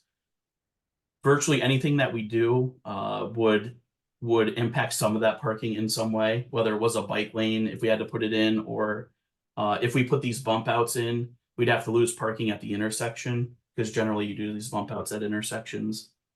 And the bump outs would also have a challenge of now taking the bicyclists where they have some space outside the parking area to maneuver, and they now need to be introduced into the same travel lane as the rest of the traffic. So we felt that wasn't really advantageous. There were some comments in the peer review, final peer review letter from yesterday and from the TMP letter yesterday about some striping improvements. And we're not ready to comment on those, but they were limited to striping on the roadway, which in theory could be done. But just want to make sure we don't impact something that people need. And I think the parking is important along that segment from what I've heard over the years. I appreciate that and look forward to the comments on the striping improvements. Were things like speed humps or tables considered as a way to calm traffic along this road? Yeah, they were also considered, but because of it being a collector roadway and having the truck traffic, and we don't feel that that's something that should be done along this roadway segment. Thank you. Other questions? Liz? Thank you, Mr. Chairman, members of the commission. Any other questions for Mr. Yanis? If not, at this point, it would be helpful if Kevin King could come on and share with you his evaluation of the environmental report that was submitted, but he can give you some additional comments. Happy to. Good evening. This is Kevin King. I'm a Connecticut licensed environmental professional and a senior principal at SLR Consulting. I'm presenting the findings of the environmental report, which was actually prepared by Jim Pfeiffer, who is also a Connecticut LEP in our office. He's out with a family matter this week. But I have been involved in this project for several years in sort of a supervisory role and also assisting the owner with environmental issues as they arise. As was stated in our report, this property is currently under remediation and monitoring due to the past activities from United Technologies, Raytheon's manufacturing operations previously on the site. That really is in more of a monitoring mode at this point. Most of our input and activity on this property is really making sure that whatever the owner is doing and activities that happen on the site don't disturb any of the materials that United Technologies is continuing to monitor. We were also asked to take a look at a number of other environmental issues on the lines of particulate matter, noise, dust,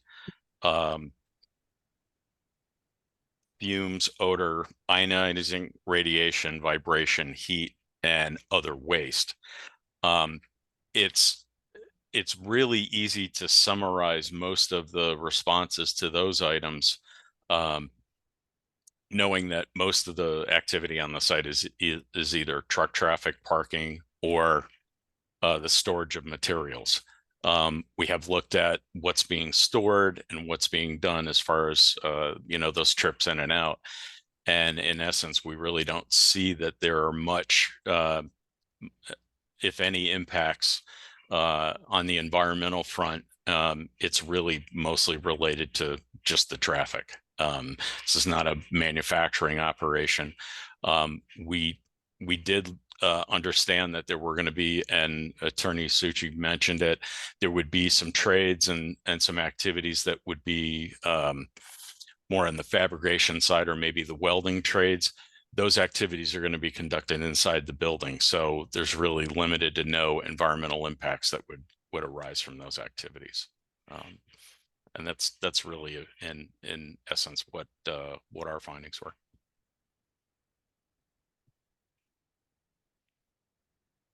Questions? None? Okay. Just to add one comment to Mr. King's presentation, we are obligated to abide by the city's noise ordinance. And that would be something that doesn't need to be, if you decide to approve a condition of approval, that's something we have to abide by, and we will. And if that is an issue, I'm sure there'd be violation notices issued to us and inspections, and we would have to do some monitoring. But that is something that is part and parcel of any application before the city noise ordinance.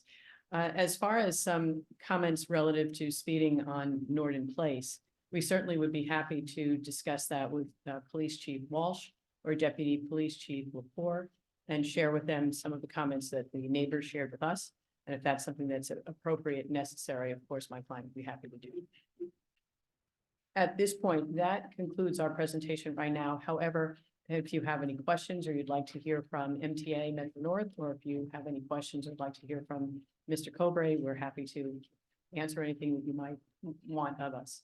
And I think excuse me, I think at this point, we'd like to hear from Marissa Turalo, our traffic engineer. I just would like to note that the comments that we did receive from TNP, we do want to reserve time over the next week or so to respond to them. We've got them late, and it's inappropriate for us to respond on the fly. It's not fair to you. It's not fair to staff. And certainly I would imagine that AKRF would like to review those and review our comments as well. Lou, will we be able to ask questions of Attorney Suchi after our consultant speaks? I don't see why not. Okay, cool. Yeah.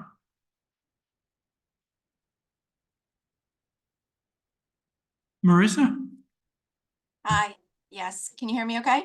we can. Okay, this is Marissa Trello for the record with AKRF. We work as the city's traffic peer review consultant. I am also a licensed professional engineer and professional traffic operations engineer in Connecticut. We have conducted reviews of the traffic study starting sometime around March. I do believe it was technically after the scope was worked out with TMP. However, we review the scope when we review the traffic study. A little bit of background on this site in particular before I get into impacts. When we started reviewing the site, we have not been involved in previous reviews of traffic studies on this site. So I know a couple folks have mentioned they've been working on this site for a number of years. That's not our experience. So when we came in and we asked about what the operations were on the site, obviously this is a very large site and there's a very large existing building there. And I believe Craig explained it, but I would just like to dig in a little bit deeper on it of the proposed use versus what we ended up asking for an analysis for and why there is a supplemental analysis for your benefit and for the public's. First and foremost, the application as the 113,000 approximate square foot MTA facility was put in front of us as a standalone application. One of the things that we look at is that, and you'll see it in some of the other memos that have been submitted to you recently, the reasonable worst case. Reasonably, what is this site looking to do? And one of the things we're also looking for is that they don't segment the site, so to speak, segmentation of it. And that's because our analysis is always not based on existing conditions. A lot of people will talk about existing conditions.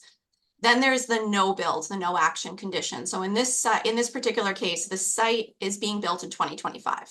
So what we're looking at is what will the traffic look like, an estimation based on developments that are approved, traffic growth in the area.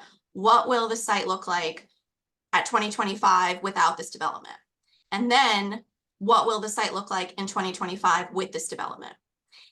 Impact is not a term as to quality of life, because I know that that's also very much of a concern. When we say there is no traffic impact, we're not saying that it doesn't impact the community. We're not saying it doesn't impact you. What we are saying is that it is not deemed a significant traffic impact, which is based on volumes, queues, speed, and safety. That's what it's based on. It's not based on whether there's more trucks on a road that schools are on. That's not the criteria. We can weigh in on those, but that is not the significant criteria. So we are looking at just 2025, no project, to 2025 with project. If that increment is large enough to have an impact on the capacity of the road, the safety of road, those items, then it gets noted as an impact. And as Craig showed you the level of service comparison, that's what they're looking for an impact. It's got to be E's and F's or a notable deterioration in that level of service. What I was concerned about when I first took the application review is that this is a larger site and this is a small component of it. If this gets developed and then something happens on the site, the next step, phase 2, comes online. This is already operational. So that means that what's going on this site, this MTA terminal, becomes the no build condition. And the burden of improvement strictly goes from between the MTA facility and the future year to whatever increment is being proposed just with that phase 2. What is the impact? Is there an impact? So when you do it like that and you look at a project in multiple phases and not as one entity of traffic, you could end up in a boat where that increment keeps being a little bit worse and a little bit worse and a little bit worse, but not enough to ever reach that impact threshold that's defined by, the city of Norwalk's guidelines, CONDOT, and other traffic entities. So what we asked the applicant to do, and the reason that they submitted, part of the reason they submitted a supplemental, part of it was to collect new data. So they went from 2019 data to 2024 data. The other reason was we got involved. We said, is there reasonably anything else that's going to come on this site shortly? Any plans, anything? While there was no plans, there was an acknowledgement that it's a big site and something may happen. So my understanding, and Attorney Suchi can speak to it on behalf of her applicant. My understanding of it was that she went and spoke to the applicant about what was reasonable, and that's what we ask for. If we think it's really not reasonable, like somebody comes back and they says, no, we're only going to do 5,000, we're not going to do anything else, we can comment on that. So we're all kind of weighing what we view as reasonable. What came back was that the new traffic study, what Craig showed you with the levels of service, was the nursery that was moved to this site that was not analyzed for traffic because it was moved, and it's a small nursery. I understand a traffic study wouldn't normally be generated, but that's added something since then. So the site now takes more traffic because there's a nursery here. That's now in the build condition. That was one of our comments. Then there's this MTA facility. That's in the build condition. That's what we asked for. Then on top of that, there's a 300,000 square foot data center. Data center being the use that the owner identified could reasonably be something he's exploring. We cannot just say, I keep saying reasonable, we cannot just say, well, medical office generates the most traffic, so why don't you just analyze 1 million square feet of medical office? If they wouldn't reasonably apply that to you for an application, it's not considered a reasonable worst case. That's just a traffic worst case scenario, and we could do that anywhere and have a huge amount of problems. So we're looking for reasonable. What was deemed reasonable in this discussion was a 300,000 square foot data center. That's also in their build analysis. So those levels of service that show you up to a level of service D at Strawberry and Fitch Street, and all others being A, B, and C, that is the MTA facility, that is the 300,000 square foot data center as a possible, that's what they're calling the combined analysis. And then it's also the nursery, which had smaller traffic generation. That was the core focus of our review, was making sure that we had enough traffic to say it was reasonable for volumes. I would concur with what Craig brought up regarding the trip generation. MTA has prescribed shifts, but there's again always a need to do some level of what's reasonable, what could change. I appreciated that while the shifts are very prescribed, the vehicles were very detailed, which is not what I always get. There was a comparison to ITE because that is the national standard. In this particular case, ITE was higher during the peak hours of traffic, and that's what was utilized for the analysis. So barring all of their traffic coming in during that peak hour, 80 of 120 is a pretty sizable, reasonable worst case scenario. And then I would add that it still doesn't amount to 80 because I've asked them to put in a 300,000 square foot data center, which added about, I think on the order of magnitude of 30 or less trips to that, as well as the nursery. So in total, they're getting close because of everything I asked to add to. I quickly skimmed your additional letter that you received from Simcoe just to be able to give you any guidance if asked, because I got it this afternoon. But the request to put absolutely everybody in that peak hour, they are effectively analyzing that condition because I've asked for those other supplementals too. So the question would become, if you deem it necessary that they need to put everybody in a single peak hour, plus add in the data center, plus add in the nursery. And that's where we have to determine as a group, and when we're working with TMP and the applicants and ourselves, what is considered a reasonable worst case. So I really wanted to highlight that regarding levels of service. I also just wanted to reiterate that more just for the purview of everyone, because I do a lot of peer review and it comes up a lot, that significant traffic impact, because I never want to write down, this is not an impact, this doesn't affect you. That is not what we are intending to say. We are intending to define an impact as having to have generated more than 5% increase in traffic at an intersection and have contributed that deterioration of level of service. So that's what we have to evaluate for. Similarly for safety conditions, which I also went through the detailed crash data on this. Unfortunately, crash analysis are based on what has happened, safety analysis. They're not based on what is predictive. If there is an existing safety problem and a large amount of traffic, that's when we can deduce that they are going to exacerbate a condition. What we largely have to look for is any existing safety problem at all and how that can be remedied. So when more traffic is on the road, they don't create a worse condition than what is there today, which is their burden as an applicant.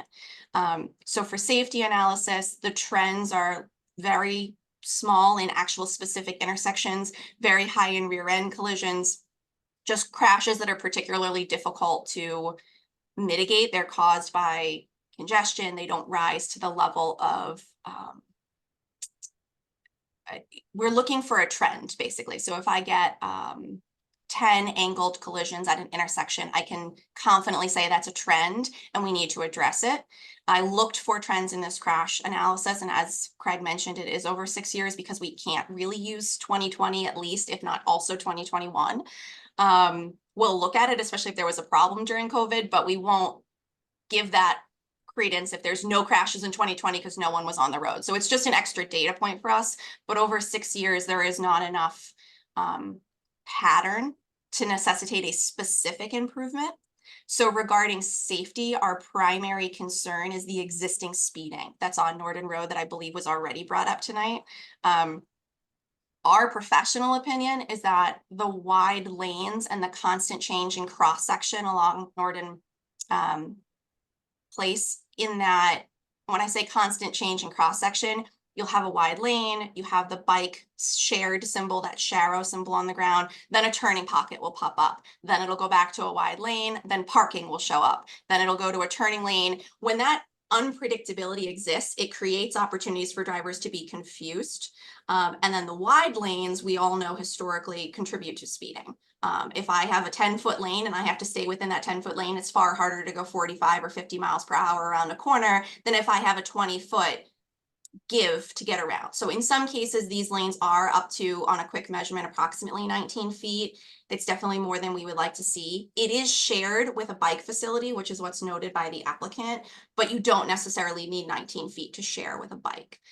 So our recommendation back to you was, while we didn't find a traffic impact for capacity analysis, we didn't find a specific safety problem today. We note that when we find speeding, often that is a precursor to a safety condition that could get exacerbated. We would like to see that the striping be revised along the corridor. I believe TMP echoed that as well, in a different manner. But that was our primary recommendation to you, was to make sure that there is not excessive speeding, particularly because there is that RFB, retroreflective flashing beacon, for the pedestrian crossing just around that corner for pedestrian crossing. We really want people to travel slower around that corner.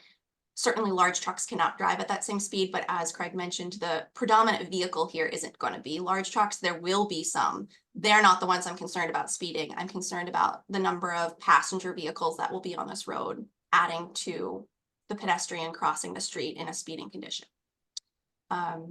That's our just high level summary. I didn't want to read our direct memos to you, but I'm happy to answer any particular questions. As I mentioned, I tried to catch up on the other memos that I've received just to at least be able to give you an opinion if you had questions on them.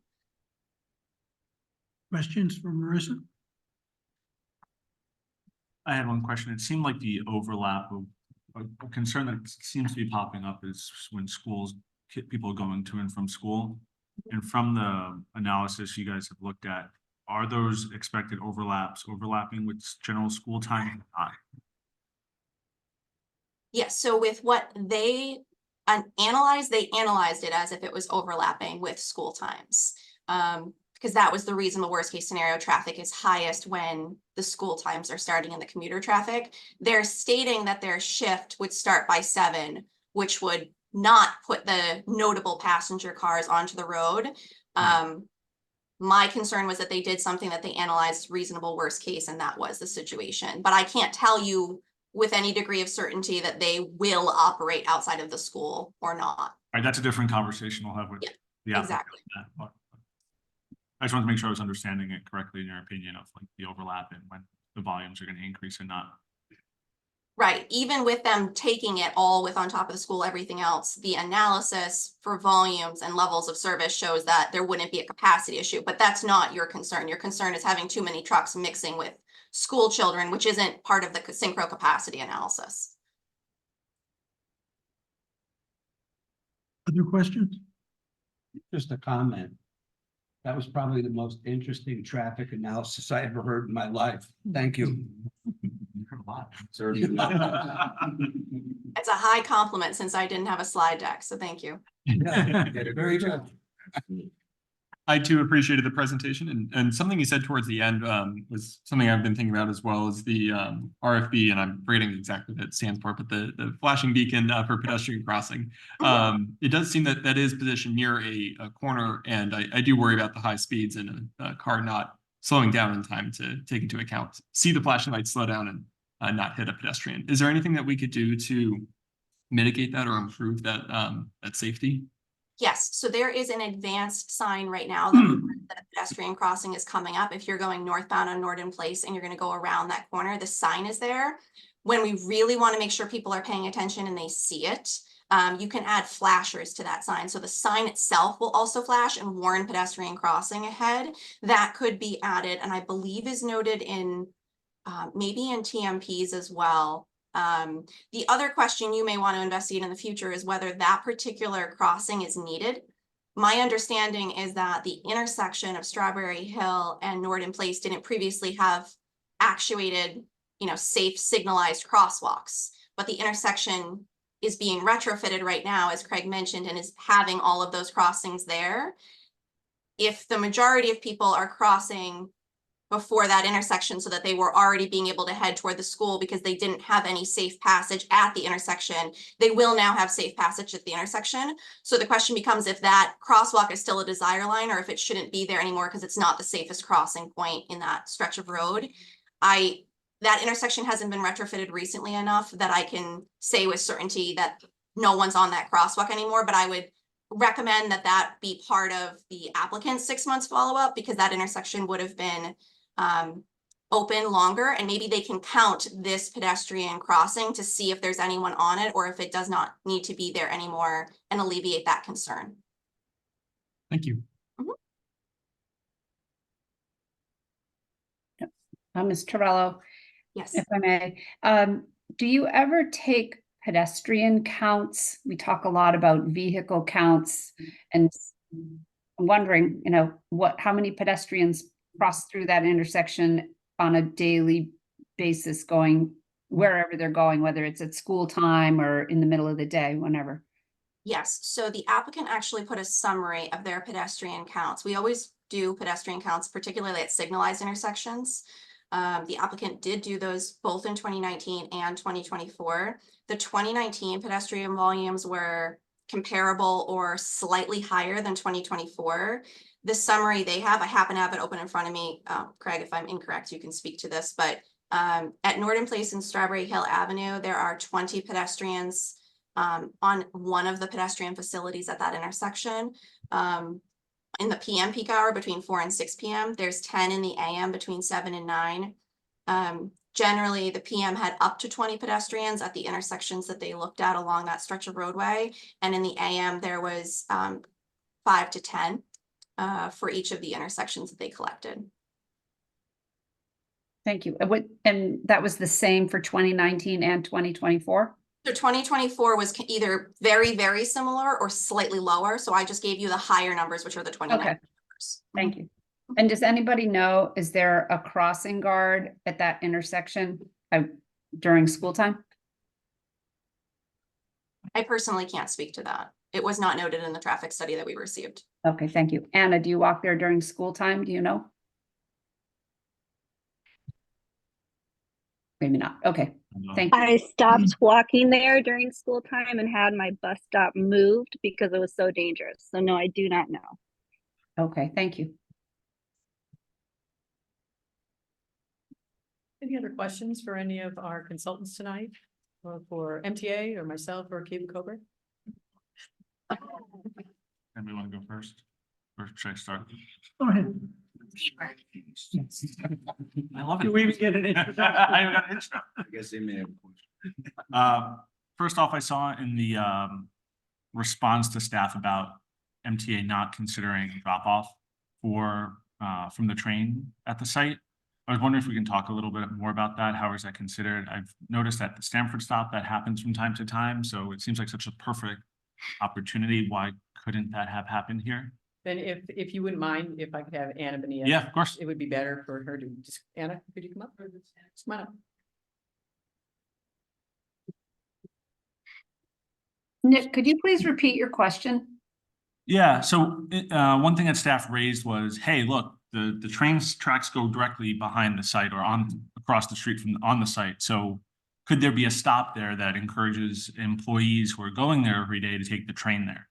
I've noticed that at the Stamford stop, sometimes the train stops a little bit before the station. One car opens up and people hop out to go to the yard there. So I was curious, why couldn't something like that, be considered for this spot? Because if we're gonna actually get cars off the road, we need to actually figure out ways to do that, and it seems like a perfect opportunity for them. Got it. And that would just be for the employees of the MTA facility. For now, but we can put, big dreams on the back burner. Good luck with that one. Okay, Yeah, I know. thanks. Yeah, those are called E-stops, employee stops. Yeah, My name's Anna Maria Bonella. I'm the chief engineer for Metro North Railroad. Just to parcel that off from all of MTA. I am just Metro North Railroad. Okay, maintenance of way, the division. I'm a licensed professional engineer in New York and Connecticut. That's where our territory spans. So to answer your question, we do have E-stops at other locations. Usually when there is a siding track or additional tracks that go into a yard. Here, there are 4 mainline tracks. So it really wouldn't be safe to stop a train on a mainline track and put that in our schedule. But if we had a siding track where there was a yard there, then, that's more of a possibility. is that something to be explored later on, adding? Well, it could be explored, sure. Just seems like such a missed opportunity, like an MTA yard that's not accepted, that's on the train lines, that's not acceptable by the MTA. I don't think we're gonna solve that here, It but, would be nice, yes. right? Thank I you mean, for we that. do have them. I know, that's why I'm like, this seems like the perfect, an answer to a big problem. Yeah. I have a bunch of questions, Lucia, you just want me to rip through them? Please, go ahead. I think that's the only one that for Anna, Attorney Search. Go ahead. Right, just some clarity. What was the reason why? Was it a safety issue? Why An employee stop? yeah, could that be Yeah. established? Well, that's a mainline track there. I don't know the track speed off the top of my head, but probably around 70 miles per hour. That is an Amtrak corridor. So to come to a full stop, a train full stop there, that that would cut into our schedule. And if it's a new stop, it has to be incorporated in the train schedule where the conductors have to get used to that. And it's just, to stop a train on the main line is a risk. But don't you own the tracks, MTA? No, Connecticut DOT does. We operate on the tracks. Operate on the tracks. Yeah. So additional signaling could not be installed? It could be installed, a siding could be installed, if given enough right of way. It's a cost and it's a management decision. So the cost is the overriding decision over safety, over the environmental factors of these neighborhoods? Well, it's a safety item for the railroad, so, but it's an option. It's an option. I'm not saying that we never look at employee stops. We have them. It's an option that should be considered or could be considered. We can always consider. Thank you. The next question, Attorney Search, I was wondering if you can just go over the overlap with school timing. I think that's it, or if someone can go over that. Sure, I'm happy to. I think Craig. Or Craig, whomever. Craig analyzed it and had it Yeah. in the report, so Craig could respond to that. It's in the report. He can point to it and give you the times. Craig, could you answer that? Yeah, and it is what Marissa had mentioned. We did the overlap. We overlapped the peak reasonable traffic for the use with the peak traffic on the roadway. Right, so that was 4 to 5 p.m.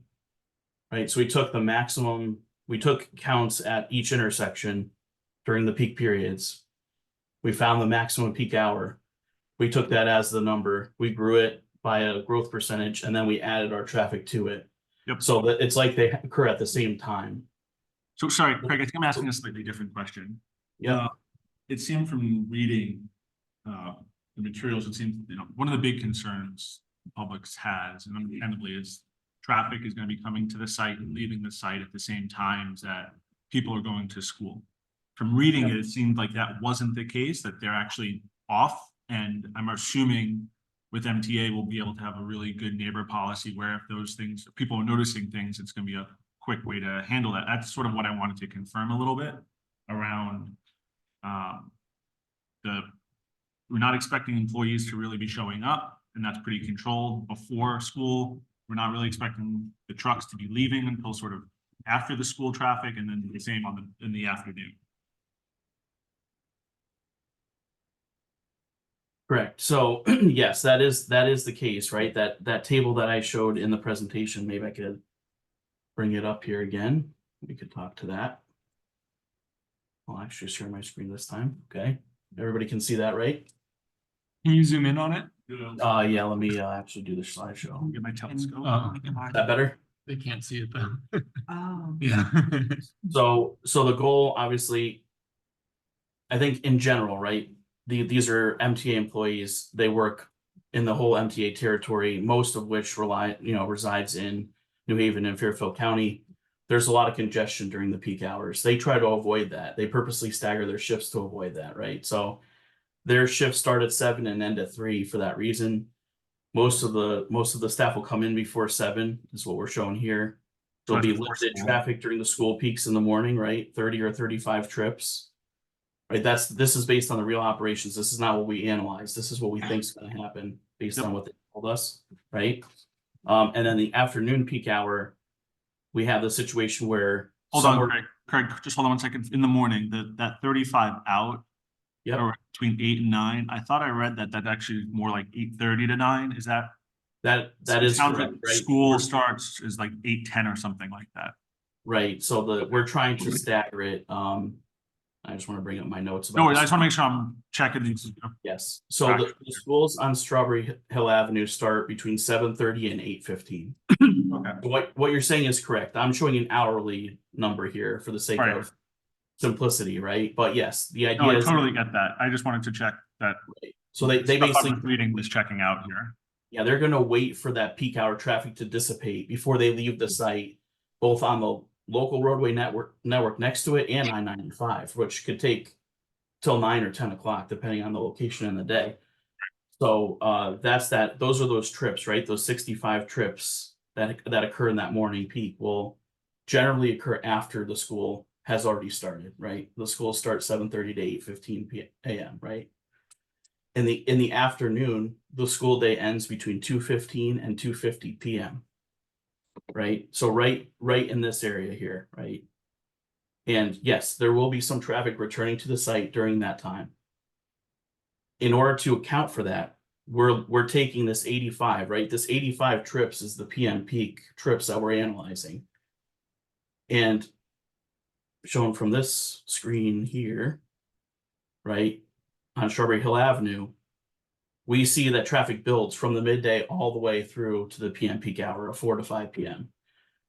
So we're taking the maximum in the PM of the roadway network, and we're adding our maximum of 85 at that same time, right? So we're taking the most capacity, the most volumes, most potential impacted capacity, and putting it at the same time. And so that's how we're analyzing it. So I get the analyze and the peak. I'm less interested in the peak per se and more interested in just the overlap. So you said the schools generally let out between 2:50 and 2:15 and 2:50 are the end times. 2:15 and okay. So they would start after that, right? So there would be, the schools would let out, that's the dismissal time. Then everybody starts to leave the school, right? There's a little bit of overlap in the afternoon. A little bit of overlap in the 2 to 3 band a bit. You'd expect, 15 to 30. Correct. That's the return. Okay. That's correct. Yeah, that's okay. Anything else? And that response is detailed in the P and Z response letter that Kermode had submitted dated May 1st. Yeah, and then my, one other follow-up on that, I guess is more to Attorney Suchi, is just like some consideration or thought about, that time and that overlap, if that makes sense, or if there's ways to shift that around. And then in the morning, if, I imagine if people notice that those overlaps are overcoming, there'd be an easier conversation with, let's say, an organization like the MTA than I don't know, pick a random, business that may operate there, or in your experience. Anna and I were just talking about that, and the MTA can shift when employees arrive. Right. And certainly the return or the departure from the site is going to be somewhat dependent upon where they're going. But I would imagine that they too would like to make sure that they're not coming out of the site in the morning into a lot of traffic, school traffic. Yeah. And returning in the afternoon so that they don't impact it as well for their own employees' sake. But those times can be adjusted by MTA. Two more questions. One, is there any consideration, or do you have any numbers of sort of economic impact of this going in here? I know it's a site plan, so it's not necessarily a factor, but I was just curious about jobs or anything like that. As far as jobs are concerned, of the 150 we anticipate, 100 of them are brand new jobs. As far as further economic impacts, I can't speak to that right now. We can get that for you if you'd like for the next, however we are able to provide that. I know there was a question by staff or from staff from the community as to tax paying and things of that nature. And that's information that if we can have it by the next week, we will have it for you. But as far as the residual effects, we'll see what we can do. 100 new jobs, though, that's something to be said. Yeah, last question, I promise. This is, I guess, a question more Attorney Suchi and I guess the owner about other things considered here. I don't know if you're familiar with the project out in Arizona called Cul-de-sac, which is a car-free residential property. Pretty much residents, sign over, they won't have a car, they won't need to park. Just maybe something to consider for this sort of site where traffic is always a consideration of, it's an I-1 zone, so residential mixed use is allowed in there. So just something to consider as an idea maybe for future development, as there's a lot of site left there, and the more we can reduce the car dependency there, I think the better. And maybe that, that e-stop turns into like a real stop one day. Well, pre-COVID, there was an intergenerational concept that we were very close to submitting to the city. Unfortunately, then COVID came along and other things happened. We weren't able to proceed with that. There have been some other ideas floated from time to time. We'll certainly keep that in mind. And if that's something that comes about, keep in mind, though, there are some restrictions on the property. There's an environmental land use restriction, some of the requirements that may impact what we can do and where. Right. That may limit the kind of, the kind of concept. Yeah, I appreciate that. Thank you. And one other question, what kind of jobs did you? There are, in large measure, trade jobs. Individuals are in the trades. They're union workers in carpentry, plumbing, welding, tinsmithing. There are supervisors, there are engineers, there's clerical office, variety of individuals who will be working at the site. Many of them, I'll say maybe 10% will work there daily from the beginning of the day till the end. And the rest of the crews will be on site, get their assignments, and then go out to the work sites. And so these are primarily civil servant positions? They're not civil servant positions, they're union positions with railroad, with MTA. They're not city employees or state Right. employees. They're not New York City or New York State employees. No, they would be an MTA, Metro North employees.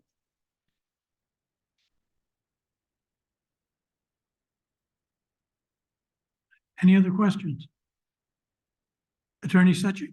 Nothing at this point. Look forward to any other questions you have or comments from the public, and we certainly would like time to reserve time to provide more information and answer any questions. Yeah, I'm going to turn it over to Mr. Kleppen for comments. Sure. So my recommendation would be, I know we're a couple hours in, typical commission procedure is to allow a member of the public one opportunity to speak relevant to the issue. There were several pieces of information that came in last night and in more this afternoon that no one's, not that the city staff, applicant team, or the commission, I feel, has probably had an opportunity to review. So, my recommendation would be to hold off public comment to next week, which would be Wednesday, the 15th, which would give the public and everybody an opportunity to review the new materials and comment, make all your comments at that point in time. And then the applicant obviously has the opportunity to address things and rebut any public comments that come in at that point. And that way the commission can determine then if you want to close the hearing and take action or not. Well, we actually still have some open questions for the applicant. That might be where we start next week, then open it up to the public for comments and questions, and then turn it back to the applicant for final remarks. Mr. Chairman, whatever your pleasure is, we're happy to abide by that and give a full and fair hearing to you, to the public, and Well, we have had several requests from the public to give them a little more time to respond to what they've heard. So I think it's quite reasonable that we continue this hearing until we reopen it next Wednesday. Chairman, may I make a point of process here? Sure. There are probably members of Mhm. with the anticipation to speak. Many of us know that's the first time the documents are posted. I have that chance to review them. ENA, has engaged in the same experts as well, that are reviewing those documents. I wonder if you would be agreeable to, if there are members of the public here who would rather speak tonight, given that they came to hear this, if you would allow that, and if not, if everyone wants to take an opportunity to review what you saw and the new documentation and come back on the 15th. But I don't know if we want to have that opportunity then with people that are here and took their evenings away from their family to come here so you can hear. I would certainly encourage people to, if you will, hold their comments until next week. But if there are people here who wish to speak this evening, I won't deny them that opportunity, so long as they understand that they only have one opportunity to speak. And if there is additional information next week, they won't have an opportunity to comment then. But I'm comfortable with that if people feel they wish to speak tonight. Two things. Want to speak that, thank you for that. Raise your hand so that they know. And then, but because this hearing is still going on, we can still submit written comment right through to the close of the hearing. Right? Absolutely. Yes, and then any news that got introduced, you didn't see last night and Yeah, we could turn to the first. Am I to understand we're only allowed to speak once? So when you speak tonight, you can't speak again next week? Exactly. Is this democracy or what is that? That's the land use process. Mr. Chairman, can you explain the rules of order for public hearing? The rules of order for a public hearing is we don't set limits on how long you can speak. But we only allow you to speak once. Okay, I'm going to suggest, and this is traditional with us, we take a 10-minute break, come back, and then we'll open it up to the public. We've been at this now for 2 hours. Some of the commission members need a break. So it's 8:07. We'll get back together at 8:17. Okay. Thank you for reminding me. Microphones are live. Mics. I just need to stretch.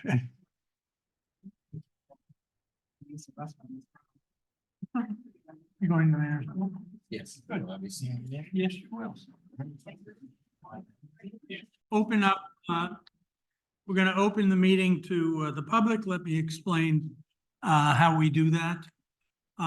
There may be some folks on Zoom who also wish to speak. So to the extent there are, we'll have someone in the audience speak, then someone on Zoom speak, and go back and forth until everyone who wishes to speak has had an opportunity. As I pointed out, we don't set time limits.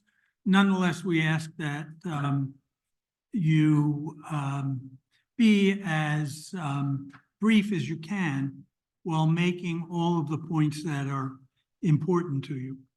Again, because you only have this one opportunity to speak. We ask that you try not to repeat yourself. The hearing is rated PG, so we just ask that just common decency and courtesy is what we ask of the speakers. With that, Steve, Yeah, did Mr. Williams and Miss? he was running to get a coffee. He said he might be a few minutes late coming back. Okay, so I'm assuming JJ went home. She didn't indicate that, but Oh, did she? Yep. Okay, all right, good. we still have a quorum. Gotcha. And for those of you who are not familiar with the way we do things, this is all being recorded. So anyone who may have missed some or even all of it will have an opportunity to watch it, should you wish, by going to the Planning and Zoning Commission's website. Will be up by the end of the week. Yeah, the video should be posted pretty quickly. Okay. 24 hours. All right, with that, we don't have a sign-up sheet, so I'll ask, just raise your hand in the audience if you wish to speak. This young lady with her hand up. We ask that you give us your name and your address. Sorry, you have to- Please come to the front.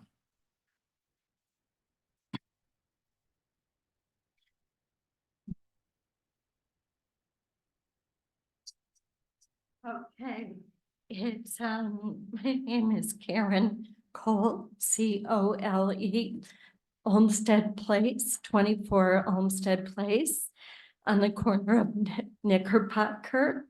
I say that because Knickerbocker goes to the highway. I have 4 questions. The first is, it was asked, or it was discussed about a, stop perhaps on Metro North. I forget exactly what it was referred to, the exact term, but some sort of stop closer to the Newburgh, the area we're speaking of.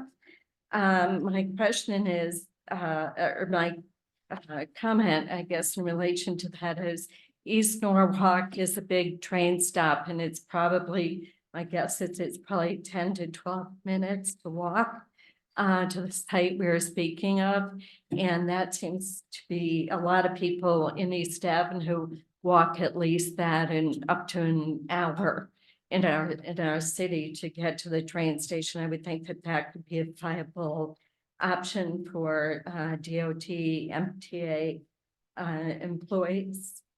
That's the first thing I wanted to mention.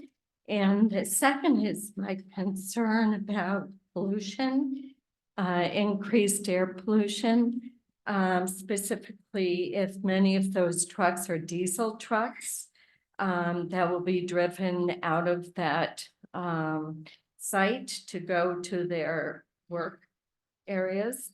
I don't know if the larger pickup truck type trucks, those that I've seen around the area seem to be diesel. I don't know much about trucks personally, but I'm wondering what percentage of the trucks that we're talking about going into and out of the site would be diesel trucks. The third question that I have is what is you have talked about, or it has been discussed tonight through some of the professionals about the routes that are being considered that would be used to get in and out of the facility. A lesser traveled route, it was indicated, would be coming 136 from exit 17 down 136/Winfield Street. I'm curious to know what the clearance is with the railroad going over exit 17, what the clearance is where the Westport train station is, where trucks would have to go under the railroad bridge to go down 136. I'm wondering what that clearance is. Would tractor trailer trucks be able to go through there or not? And lastly is living off of East Avenue on Olmsted Place now for almost 25 years. I have seen traffic on East Avenue. Probably guess would be 5 times more traffic on East Avenue than there was when we first moved here. My husband was a lifelong commuter to New York City. He's now retired. And that was part of the attraction of moving to the state from Westchester County. And East Avenue has gotten, it would be, it looks like would be the main way to get to the facility, going down East Avenue, Fifth Street to Strawberry Hill. And it's, as we all know, it's difficult getting out of Olmsted Place as it is.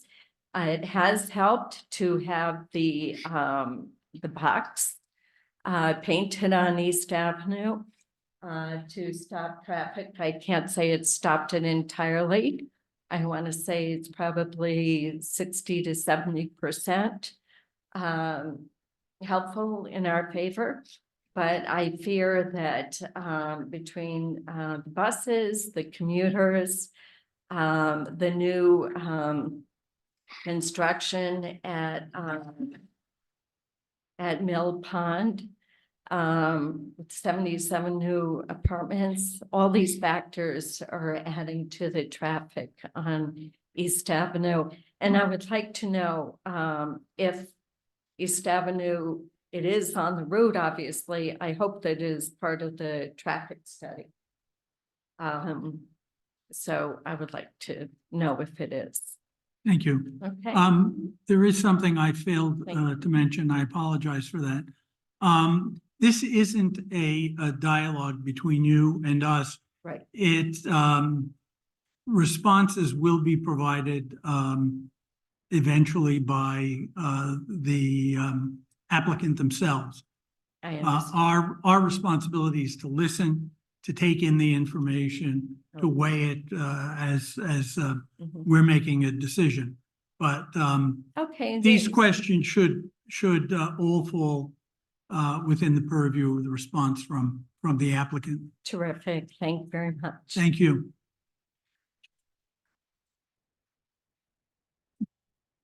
So for anyone who's attending virtually and you'd like to speak, you could use the raise your hand tool. It's at the bottom of your screen. If you're dialed in on a phone, you would hit *9.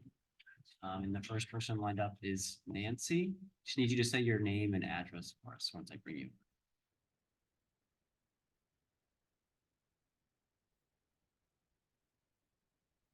You're on mute. There you go. There you go. Hello. So let's see. I'm not on video, but I'll just say that I had raised my hand earlier. And once you said people could speak only once, I thought, all right, well, I'll speak next week. So if we can agree that this doesn't count as my turn, I'll speak next week. Okay. All right. Thank you. We'll look forward to hearing from you next week. All right, so then next we had City Hall neighbors. Again, just need you to say your name and address.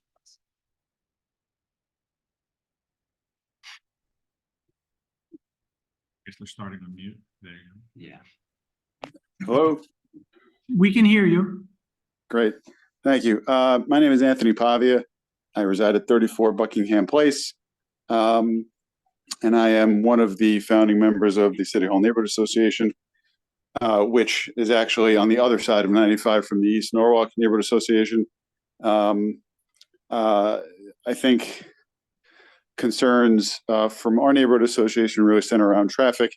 And in listening to tonight's presentation by the applicant's traffic engineer, and the city's peer review firm, I think it's interesting that, at least from what I saw and heard, East Avenue was not included in the study area by the applicant's traffic review, when it was pretty clearly noted that vehicles from people working at the facility and MTA vehicles would be indeed using East Avenue. Our neighborhood association obviously is very invested in pedestrian safety and traffic on East Avenue on the other side of 95, but obviously the neighborhoods are interconnected. And as I think our neighborhood association has found, there's I think there's a lot of connectivity, and to this point, not a lot of sort of bigger picture planning that has taken into account sort of different neighborhoods. So, excuse me. So I think I just wanted to get that out there. Our neighborhood association is very invested in East Avenue and pedestrian safety and traffic, but I was left wanting more from the applicant's traffic review. So hopefully that will get further scrutiny and will come up after, I guess, more information is reviewed from TMP this coming week. Thank you very much. Thank you. Yeah, someone else wish to speak, please. Good evening, board members and general public. Thank you for this opportunity. My name is Sonam and I'm a homeowner and a resident of 7 Lockwood Lane, just 2 blocks from here. And I'm here representing about 18 to 20 innocent kids on my street. And we have lately witnessed that there's been a huge flow of traffic on our street. And every time there's an impact on East Avenue, whether it's Strawberry Hill or Westport Avenue, somehow people find their way through our streets to, shorten their drives or, so lately we have been witnessing a lot of people speeding on our street. Occasionally I've seen people doing over 40 miles an hour. Every time I'm pulling out my car to my driveway, people are screeching their brakes, almost trying to hit me. There's kids out there.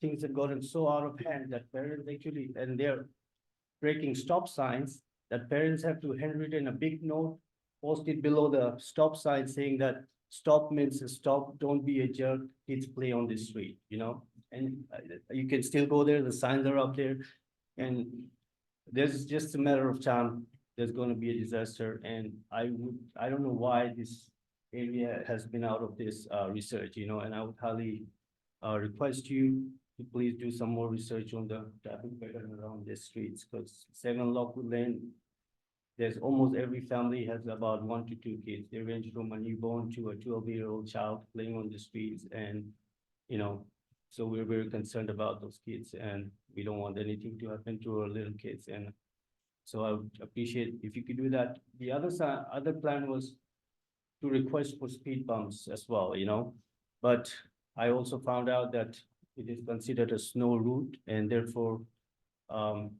the city wouldn't consider putting speed bumps because of the snow plow in the winters and stuff. I'm not sure how accurate this information is, but then the next option would be to put up more signs, letting the drivers know that there are kids on the street. Also speed signs, speed meters would have been really appropriate if the city can do that. Or anything that the police department or the traffic enforcement can come up with a plan to help our kids, and I'm sorry that it's unfortunate that a lot of the parents weren't aware of this meeting today, but we were in the process of signing up a petition regarding this issue. So I would really appreciate board members, city council, for your support. If you can do anything that would make our street more safer, Excuse me, sir. What street did you say you live on again? Lockwood Lane, sir. Lockwood Lane. Oh, Lockwood. Yeah, so Lockwood, I know. basically, I don't know why that street turns to be a favorite spot for people who wants to cut through, either in Sunset Hill or Lockwood Lane. And recently, due to the issue with the bridge, like, it almost turned into a highway, and, people were speeding. Before even these issues, like even in winters, all year. Everybody who wanna cut through from East Avenue, people have no patience to wait on those 3 red lights on that street. So they would cut through all the way to get onto Westport Avenue, or when Strawberry Hill is impacted, and then again, there's an issue from there to make their way to East Avenue.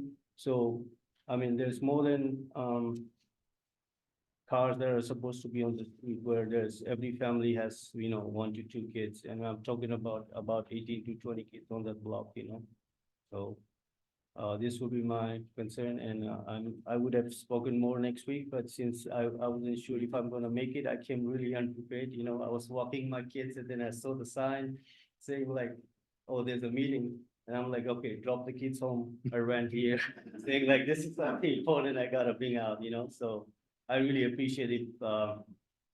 Anything can be done towards the safety of our streets and the kids, So I appreciate your time. Thank you, everyone. Yeah. Thank you. I would remind you, while you can't speak again, we will still be receiving written comment. Absolutely. So if you wish to put So I would something in love to writing, put that it, would be I mean, fine. many a times, me and my neighbors have been discussing, maybe we should put a camera here, so at least we have some proof to present to City Hall, But, I mean, every parent's up there now, the sign that says like, stop means to stop, don't be a jerk, it's kids play here. It's still hanging out there, it's a proof that there has been a lot of, people breaking the rules of, speed and also the stop signs, so. I mean, I would like to present some more facts, but I'll be happy to do it in region, so thank you so much for your. Thank you. Thank you. Next, we have, Donna Menton. Hi, can you hear me? Yes, we can. Okay, great. I'm on 8 Gregory. I live locally. I've been here for about 20 years now. I used to work at Norton Park. I think it's a great location. I had a couple of things. I do agree that we need more study with regards to East Avenue. I think that that's being left out when that's going to be one of the main thoroughfares for the trucks going through in order to get up to the park without going under railroad bridges.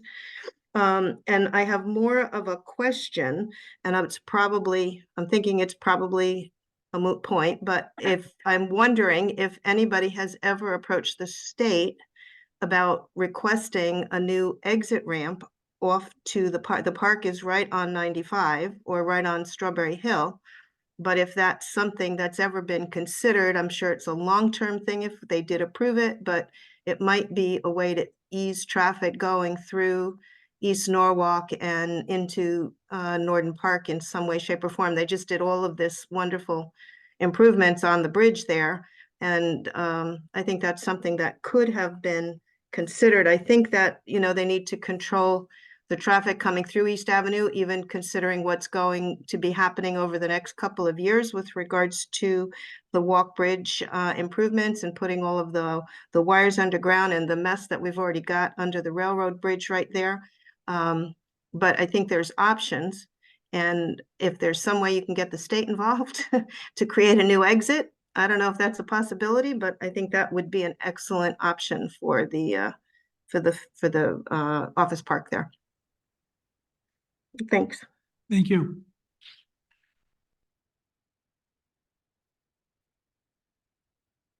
Someone else in the audience wish to speak?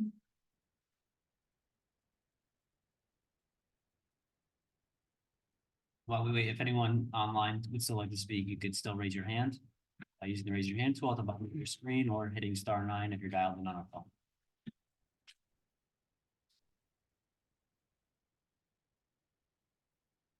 That it, Brian? Yeah, that's it for online. Okay, then we will hold the public hearing open.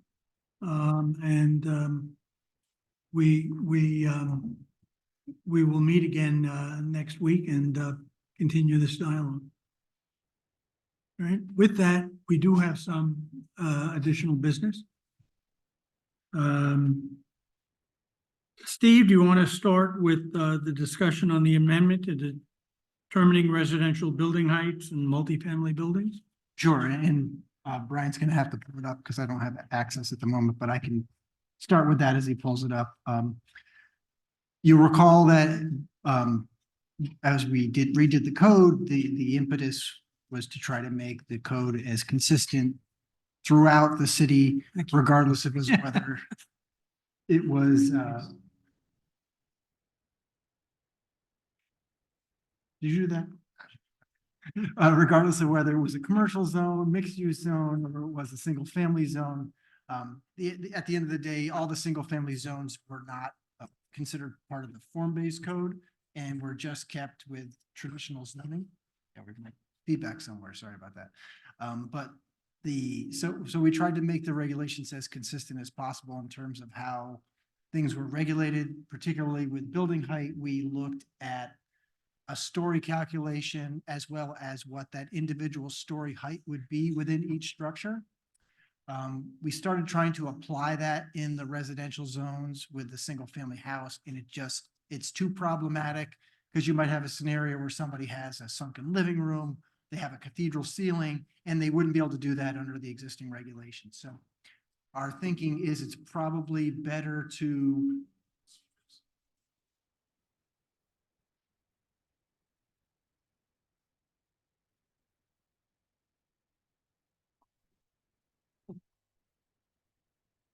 better now?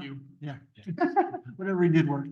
So our thinking is probably, and this will be, I don't know, I'm gonna get back to it. Thinking longer term, it's better to go back to basically the prior methodology of determining height. So it'll be a numerical measurement. What we'll incorporate in, which will address some of the concerns that happened in the past about people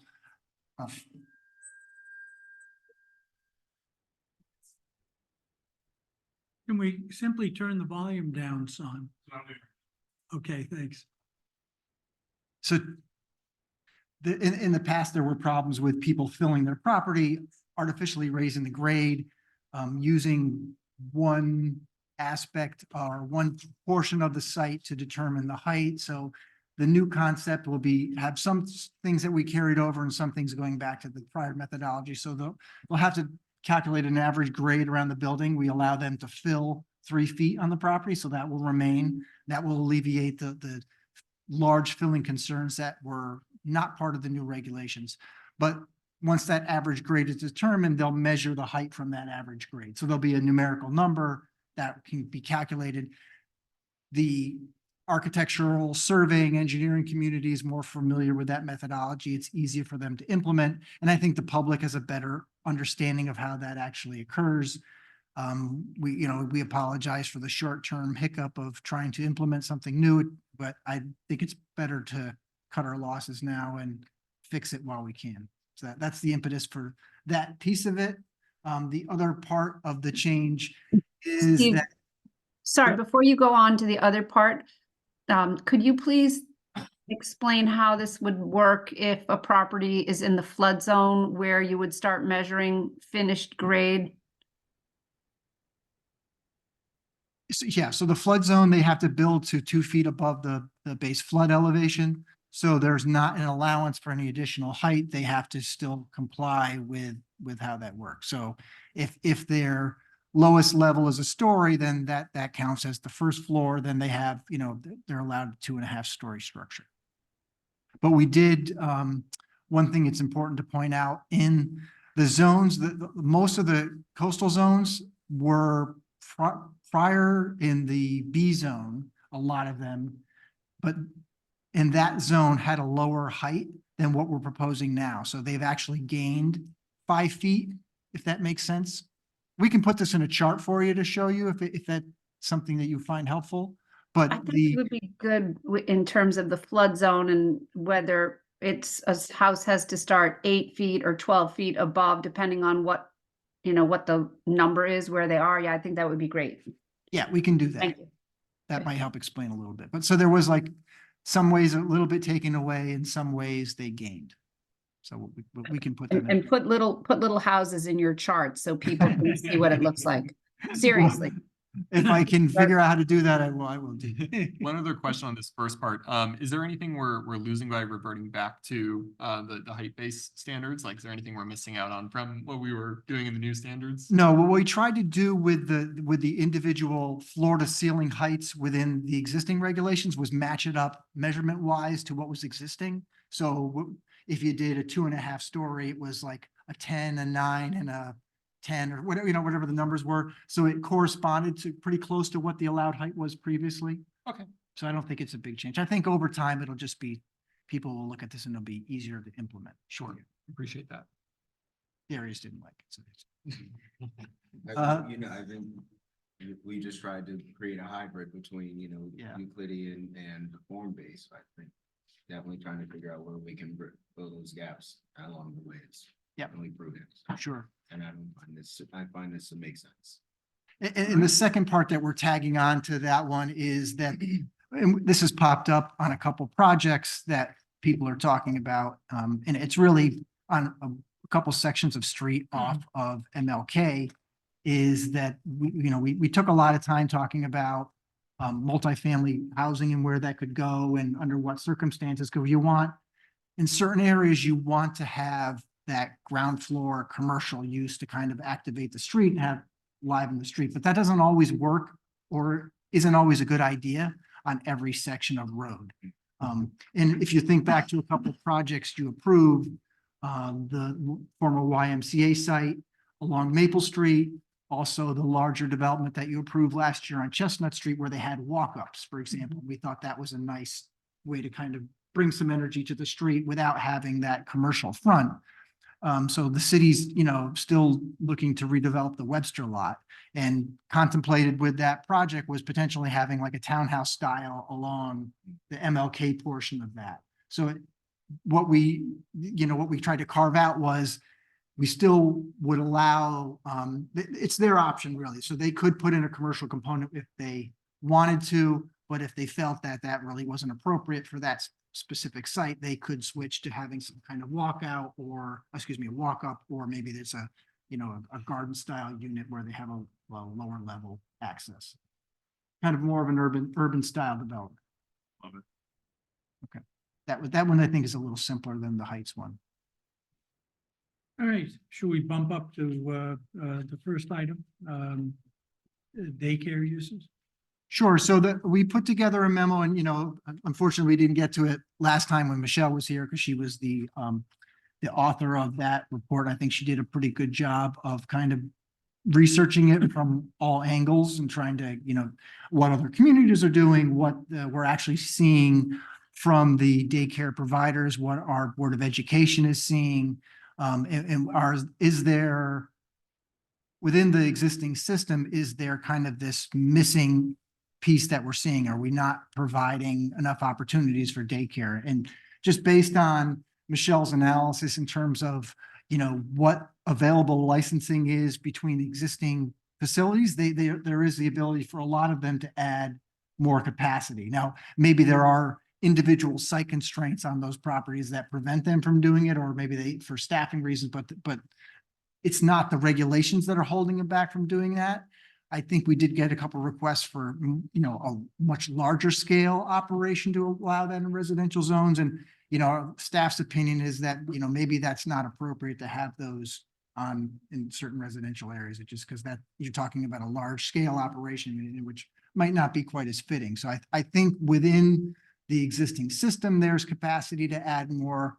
More importantly, research and outreach to most of the providers that we talk to, saying they're not seeing a need to expand beyond what's available. And the Board of Ed isn't seeing that crunch, because that was one of the other big drivers of this, was that there was a change to the state legislation, which said your child had to be, I believe, 4 years old as of September 1st in order to qualify for kindergarten, where previously it was by the start of the school year. So that, I think it was by December 1st of that year. So that was a concern, like, oh my gosh, where are all these kids going to go? And are there not, parents are going to have to stay home from work or provide daycare. So it was a big concern with that. But the Board of Ed, I think, pretty much kind of like, it was like a mandate where it had no teeth to it, where they basically left it up to the municipality to decide whether they would admit those kids into the kindergarten programs or not. So we're just not seeing the need to make any changes at this point, but we're follow your lead on what you'd like to do. May I add something? Sure, go ahead. Okay. Thank you for this memo, Steve, or actually Michelle. I want to thank you, Lou, and for staff for putting this item on the agenda for discussion and doing this research. This was a topic that was raised by a resident during the feedback on the zoning rewrite in November, and again during the final public hearings in December. At that time, the response was that it was too late in the process to start looking at this new issue. We were able to have a last-minute proposal to eliminate parking minimums in the downtown area, however, but the plan was to have a discussion about ways to change our daycare zoning regulations if needed after the new year. And I appreciate that we're having that conversation now. While it's helpful to know the current number of daycares in Norwalk and whether the upcoming change in kindergarten ages will have a significant impact on the need for more daycare slots, that actually wasn't the issue that was raised during public feedback and during the final public hearings. The issue was that the Norwalk zoning code and many zoning codes, this is not exclusive to Norwalk by any means, do not allow daycare centers in residential zones, even though the Connecticut Office of Early Childhood is entirely neutral on where daycare centers can be located or what type of building they must be in. This means that if somebody wanted to open a daycare center in a residential zone, even if it met all the OEC requirements, there's no mechanism for them to do so under most cities' codes, including Norwalk. There is an exception made in Norwalk for centers that operate out of houses of worship. Those can go through a special permit process. Coming back to the three types of daycares, family daycares are small, no more than 6 kids, and operate in a single family house that's usually the provider's home. And these are the ones that the memo and Steve just now was saying that there's technically room to expand because they could change their license to be a group daycare and add 6 kids, right? Group daycares are slightly larger. They're 7 to 12 kids. And yes, this is my child who needs to go to daycare. They're 7 to 12 kids and can operate in a single family dwelling or any other type of building. Daycare centers are the largest option, more than 12 kids, and they can actually operate in a single family dwelling or in any other type of building. A lot of people don't know that. The number of kids is further constrained by OEC requirements around staffing, square footage, parking, etc. There's sign-offs from building department, zoning, fire, and health as well. A recent Connecticut law requires, I have to see the flower. The recent Connecticut law requires that cities allow family daycares and group daycares in all residential zones as of right. They can't be required to go through any special permit process or be restricted from any residential zones. Norwalk's code is 100% compliant with this. Connecticut law is neutral on what cities can require of daycare centers. So centers could be allowed in residential zones with special permits. Although they can technically have 12 or more children, in practice, they usually have a lot more. Think of the daycare centers, it's usually 30 to even up to 80 kids. And they tend to operate in standalone facilities as commercial operations, not in a home. Because of this, cities restrict centers to the commercial or mixed use zones, or maybe the causal effect goes the other way. But they don't actually have to be super large, and they don't have to operate in commercial zones or with the appearance of a facility. According to the OEC, a center could be based in the residential neighborhood in a single family dwelling and have a mid-sized number of kids, say 14, 15, 20, whatever you want to say is mid-sized. In practice, this rarely ever happens because zoning requires the centers to be in commercial areas. The request from a resident that was raised last year, and which I do support, was to amend our zoning code to allow daycare centers in residential neighborhoods up to a set number of kids and through a special permit process. This would mirror how it works for houses of worship and could create an opportunity for neighborhood-based programs that are medium-sized and are only approved if they meet special permit requirements. As I've said before, full disclosure, the resident that raised these issues is my personal daycare provider, but I am bringing this up because I feel it's a unique opportunity for Norwalk to be even more family-friendly than it already is. We talk about wanting to be the greenest city and go beyond. I think we also should want to be the most family-friendly city. And I think it's important that the zoning code not unnecessarily limit daycare slots during a widely acknowledged childcare crisis. Staff research showed that we do have a shortage of infant slots, and I can anecdotally speak to long wait lists for daycare slots at other ages. I've recently been hearing a lot about people on wait lists for over a year or up to a year for 3-year-old toddler slots. If Norwalk ever approved such a special permit, or if my provider ever applied for one, I would obviously recuse myself. And by that point, I'm sure my child would no longer be in daycare, but I want to make that clear. This is about the larger issue of childcare availability and equity. My argument is that if a provider wants to open a small daycare center, say 13 to 18 kids, and they have a property in a residential zone that meets all OEC requirements for space, parking, and staffing, they should not be absolutely barred from doing so by our zoning code. I would propose that Norwalk allow daycare centers in all residential zones with the following special permit requirements. No more than 18 children, or insert your favorite number if you think that's too low or too high. Meets all OEC requirements for space, staffing, etc. Operates in a single family dwelling that otherwise conforms to the existing character of the neighborhood, or within a non-residential structure that was previously allowed in a residential neighborhood. Think about something that maybe used to be a community center, or a house of worship, Masonic lodge, whatever. Does not impair traffic flow, including safety of neighborhood students before and after school, queuing for drop-off, doesn't create noise problems, whatever else people think makes sense. I'm coming close to the end, and I just want to say Mike Mushak went on for longer, so I'm just going to try not to feel self-conscious. The fact that we only have 2 group daycare homes in Norwalk, which is technically the mid-size option that is available to providers, tells me that our mid-size option isn't working or could be working better. A situation where small is 1 to 6, medium is 7 to 12, and large is 13 to any possible number is lopsided.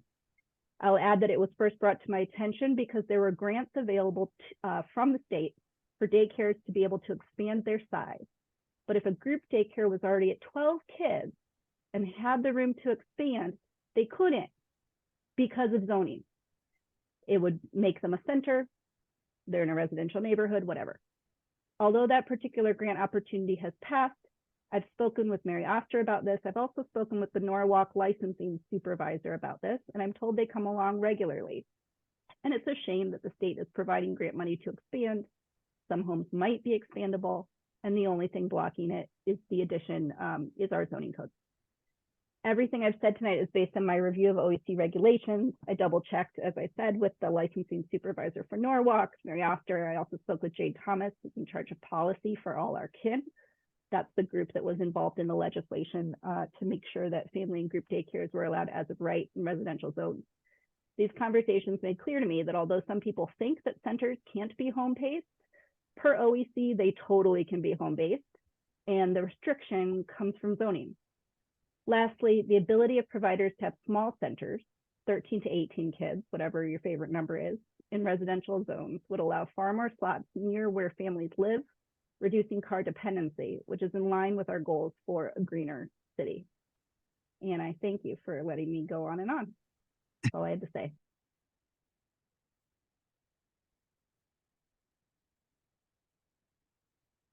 Thank you, Hannah. I'm in support of what you proposed with the special permit for 13 to 18, and we can talk about a number, but I thank you. I appreciate that research and memo that you prepared. Happy to send it out.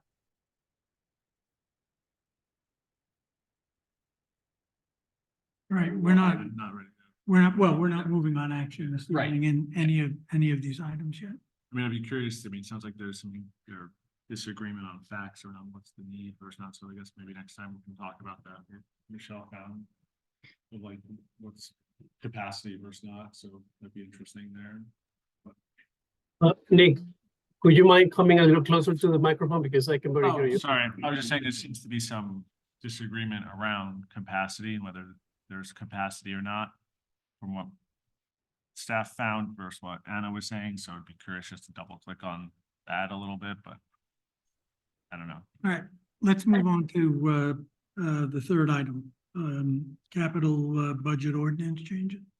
Sure, and the third and last one for the evening was just trying to just a little bit of backup in history is that the planning commission, when they were a separate entity, used to prepare a separate capital budget that went on to the mayor's office. Unfortunately, that document was really, I think it was by and large not utilized at all, and the budgets prepared by other bodies were basically what was acted on or what was considered. So with the combining of the commissions, we kind of try to think about ways to make the role of the commission in the capital budget process have a little bit of meaning. There was, the impetus and the kind of direction was that the commission would look at the requested capital items and see if they were consistent with the citywide plan, which by and large, it's pretty easy for most people to make an argument that a capital request is consistent with a citywide plan. So, is that exercise the most beneficial use of time is a good question, because it is a lot of time. Having sat in on those, and I think this round was a little better than the last couple rounds too. I just think it was a little more efficient. I do think for the commission members, I think it's actually really beneficial to sit with those department heads and hear what they're proposing and why they're proposing them, because I think it just gives you guys a better understanding of everything that is happening and why and what those costs are and why we need to spend this money. So I think it's definitely a benefit to you guys. I think process-wise, and this is also just from staff experience, staff makes the same presentation to you guys, to council, to BET, and sometimes subcommittees of those same groups. So I think that the city should, explore whatever the time of the calendar year is, November, December, like a single set of meetings where all the agencies that look at these things all meet at one time, or it's up on YouTube and everybody watches it. I think that would just be a more beneficial use of everyone's time. That's a side note. But what we proposed here was just to try to clean up some of the language a little bit, and this would have to go to the ordinance committee to make some changes to the ordinance. But it also, I think one thing I tried to put in here was just to give you guys a little more direction, and teeth isn't the right word, but I know there are oftentimes projects that you guys think are more in line with what your, long-term vision and long-term planning is. So just give you an ability to emphasize that and state that. So it's in front of the mayor, and maybe that does have a little bit more pull if they're deciding whether to chop project A or chop project B, and they'll say, well, the Planning and Zoning Commission really wants us to keep this one. Maybe that'll have some impact. And it also just cleans up the timelines a little bit, because right now, I think you guys, you're not required to have a hearing. So I want to make sure that's clear within the language, because I think you guys having a hearing on the capital budget is a large waste of time, because you just get the parents that come out and say, fund this, fund that, or don't take away funding here. I just don't think you're the appropriate body to do that, because you're not voting on the budget anyway. So it doesn't really make sense for you guys to hear that. And it's not fair for the parents to take time out of their, or anybody to come out and take time out of their evening to talk about something that you guys don't have a decision on anyway. So I think the changes here, while they're modest, I think they'll help the process somewhat. And I still think there further tweaks are needed to the overall process going forward. Do you mind putting it up on the screen? Yeah, Brandy. Well, yeah, hold on one second. It should be under my director. Resolution shall have veto authority. You by name. From here on. In perpetuity. In perpetuity. I hate to say this, but I don't really understand why we're involved in it in the first place. I mean, traditionally, the Planning Commission was involved in it, but it seems like they've been largely ignored. And it takes up our time. There's a lot we're doing when the master plan is. Not on the VPN side. redone every 10 years, the planning function would be, I understand that planning function, but I don't understand why we're even involved in the capital budget, other than we always used to be. You're also involved on the back end on certain things, like with an 824 referral, in terms of, the making sure capital expenditures are in line with the capital request. And then anytime there's a use or change in use of, or potentially acquisition or sale of a property that the city's involved with, you would be involved with that. So that's, there is a little bit of synergy there. I The think, acquisition and sale of property, I get, but I don't get approving police cars. You know what I mean? That just doesn't make any sense to me, that we sit around and approve, oh yeah, they're gonna, buy 4 more police cars than they thought they were gonna. yeah, so you're not, you also Are remember. they the only one here? I appreciate chiming in on that just from like the goals, like environmental goals that are in the POCD, and being able to communicate that and you make that clear to folks who are submitting capital budgets, that, that is a priority in there, and reemphasize that, especially as it relates to vehicle purchases, but also construction, other projects that are proposed in there. Say it again? Anything that pertains to real property. Right. Exactly. Use of our land. Yep. Well, yeah, real property I get. The police cars was just an example of something that was Sure. Yeah. like Well, again, we're not, the way we we're were not- gonna have any influence on it anyway. we're not making decisions this evening. We're reviewing again. Steve, is that it? Yeah, unless you want us to pull up the documents that we're kind of working on. How many? While Steve's trying to pull up the document, can I have a motion on the minutes of the April 17th meeting? I'll move. Okay, is there a second? I'll second. All right, we've got a motion, a second. All those in favor, raise their hands. Okay, I was out. you were out. That's right. Okay. Hey, JJ, welcome back. I have a quick I've been here the whole time. I'm sorry. My apologies. No, it's okay. I mean, I was on camera and then I took myself off camera because I had to eat. You don't want to see me eating. Go ahead, Richard. No, sorry. I just, a quick question I wanted to ask Steve. I mean, I seriously agree with the part when we're sitting here and people are yelling at us and we can't even say anything. So what was your solution to that? Not having a public hearing.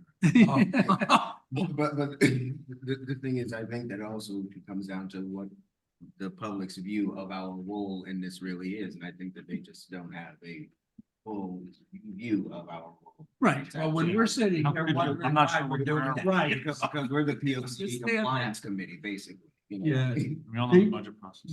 Okay, Yes, we've there got was we've got the language up. Yeah, and there was a time prior when it was the planning commission solely that there wasn't always an opportunity for the public to weigh in the same fashion that the planning commission allowed. So, there was hours and hours of, we want a turf ball field here and you gotta save the softball kids and all that. And then you guys really didn't have any say in it anyway. So it was kind of unfortunate for everybody involved. A lot of work for, the staff and the commission, and then a lot of time spent by the public, and it really didn't go anywhere.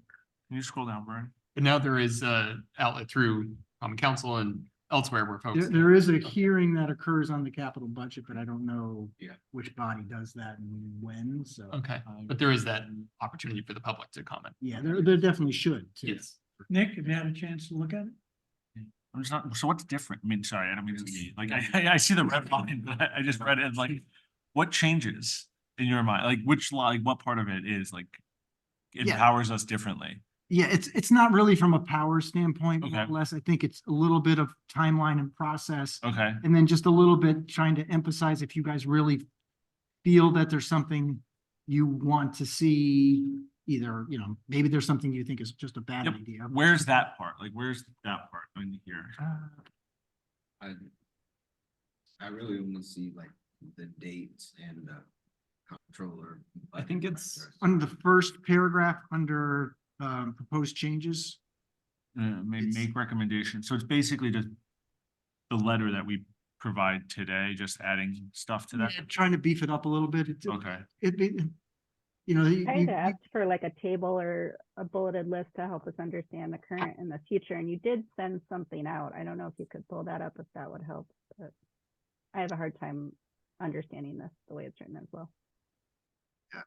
Well, I think, if I may, when the subcommittee that listened to the capital budget requests, we had some ideas about what we thought was, let's just say, valid, and maybe some things that weren't valid, but maybe if we took better notes, if you will, based on this paragraph, Steve, where per each department, maybe we would just write, a brief synopsis, like 3 sentences about what the Board of Ed was looking for capital budget, what the fire department was. I mean, and then that way the rest of the planning and zoning members could read that and ask any questions, because not all of us were involved in the process, and then the rest just have to take the hearsay advice from us that were, right? So we should write something a little bit more meaningful if what we write is going to be taken into consideration. If it's not, then it is a waste of time. From March. So Is like that an indication that it's taken into consideration? Like, I think we transmit a letter to the mayor already. So are you thinking of something in addition to that to our body, like a subcommittee report? Well, I mean, we did write a very brief synopsis to the mayor, but it probably could have been more detailed or shared with the other planning and zoning commission members to see if they were in agreement, because there were 4 of us there, right?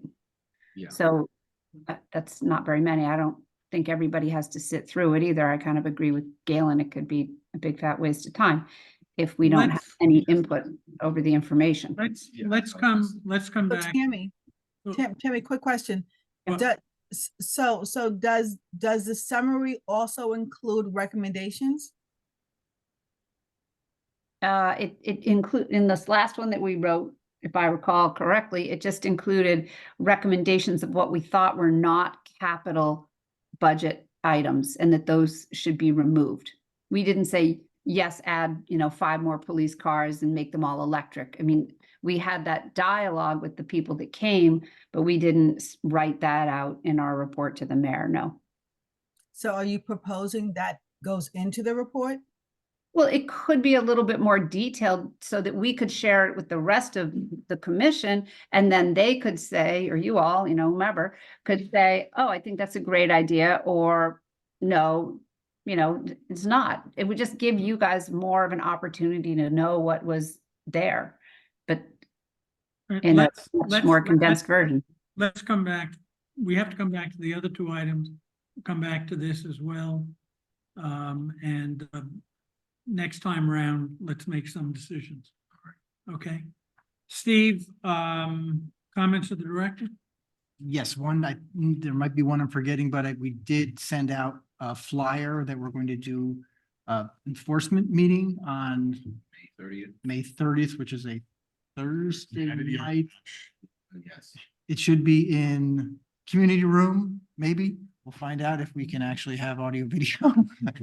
Tentatively scheduled for the community room. So the idea would be that the departments involved with enforcement would make presentations or, brief presentation about the things that they enforce on, related to things like blight, zoning enforcement. We talk about illegal apartments, auto repair, commercial vehicles, all those kind of things. Fire marshal, health, code enforcement, blight, DPW perhaps would be there, and then probably hopefully the police department, fire marshal. So we'd have them all kind of explaining what they do related to these items, quality of life items, and then how the various departments interact and what that process looks like. We talk about some changes that we've recently implemented and are still implementing. That would you know, maybe the presentation's 30, 40 minutes or so. There would be a Q&A process for half an hour or so after that, and then there'd be breakout sessions where the individual folks involved with the actual enforcement for each department would be there. You can answer specific questions about, you know, 50 Monroe Street or wherever, as opposed, we wouldn't do that in the public piece, we would do that afterwards. So like you could go up to see how you actually log a complaint, all those things could be handled at different breakouts. And this will be hybrid and live stream. as well, right? Yeah, it would be hybrid for the first part. We can't do Zoom at the breakouts because we don't have, you know. Okay. Steve, is this meant to mix the general public with the different commissions? Like are common council members going to be at this? They're invited to attend, but it's the city enforcement staff. Oh yeah, I'm not on camera. City enforcement staff making the presentations. You know, commission members are not obliged to go. You're more than, you know, welcome to attend or encourage, but the idea would be this is like all the agencies involved with enforcement explaining their processes and what they do, and then allowing the public to ask process questions and make suggestions perhaps about things that they'd like to see different, and we could address whether that's feasible, not feasible. And then obviously there'd be the breakout sessions where the departments would be at the tables answering specific questions at that point from the public. Excellent. Okay. We could attend, or the council, anybody could attend as a. Yeah, resident yeah, it's who open wants to the learn public. More about enforcement, but like, there's no official role for any of us. Okay, comments from commissioners? Steve, if I could ask you to resend that email, that would be great. I didn't see that one. With the I'd flyer? love to go to that. Yeah, we'll send that. Okay. Can I have a motion to adjourn? Okay, Richard moves and we've got a second. All those in favor? Aye. Aye. All right, remember next Wednesday?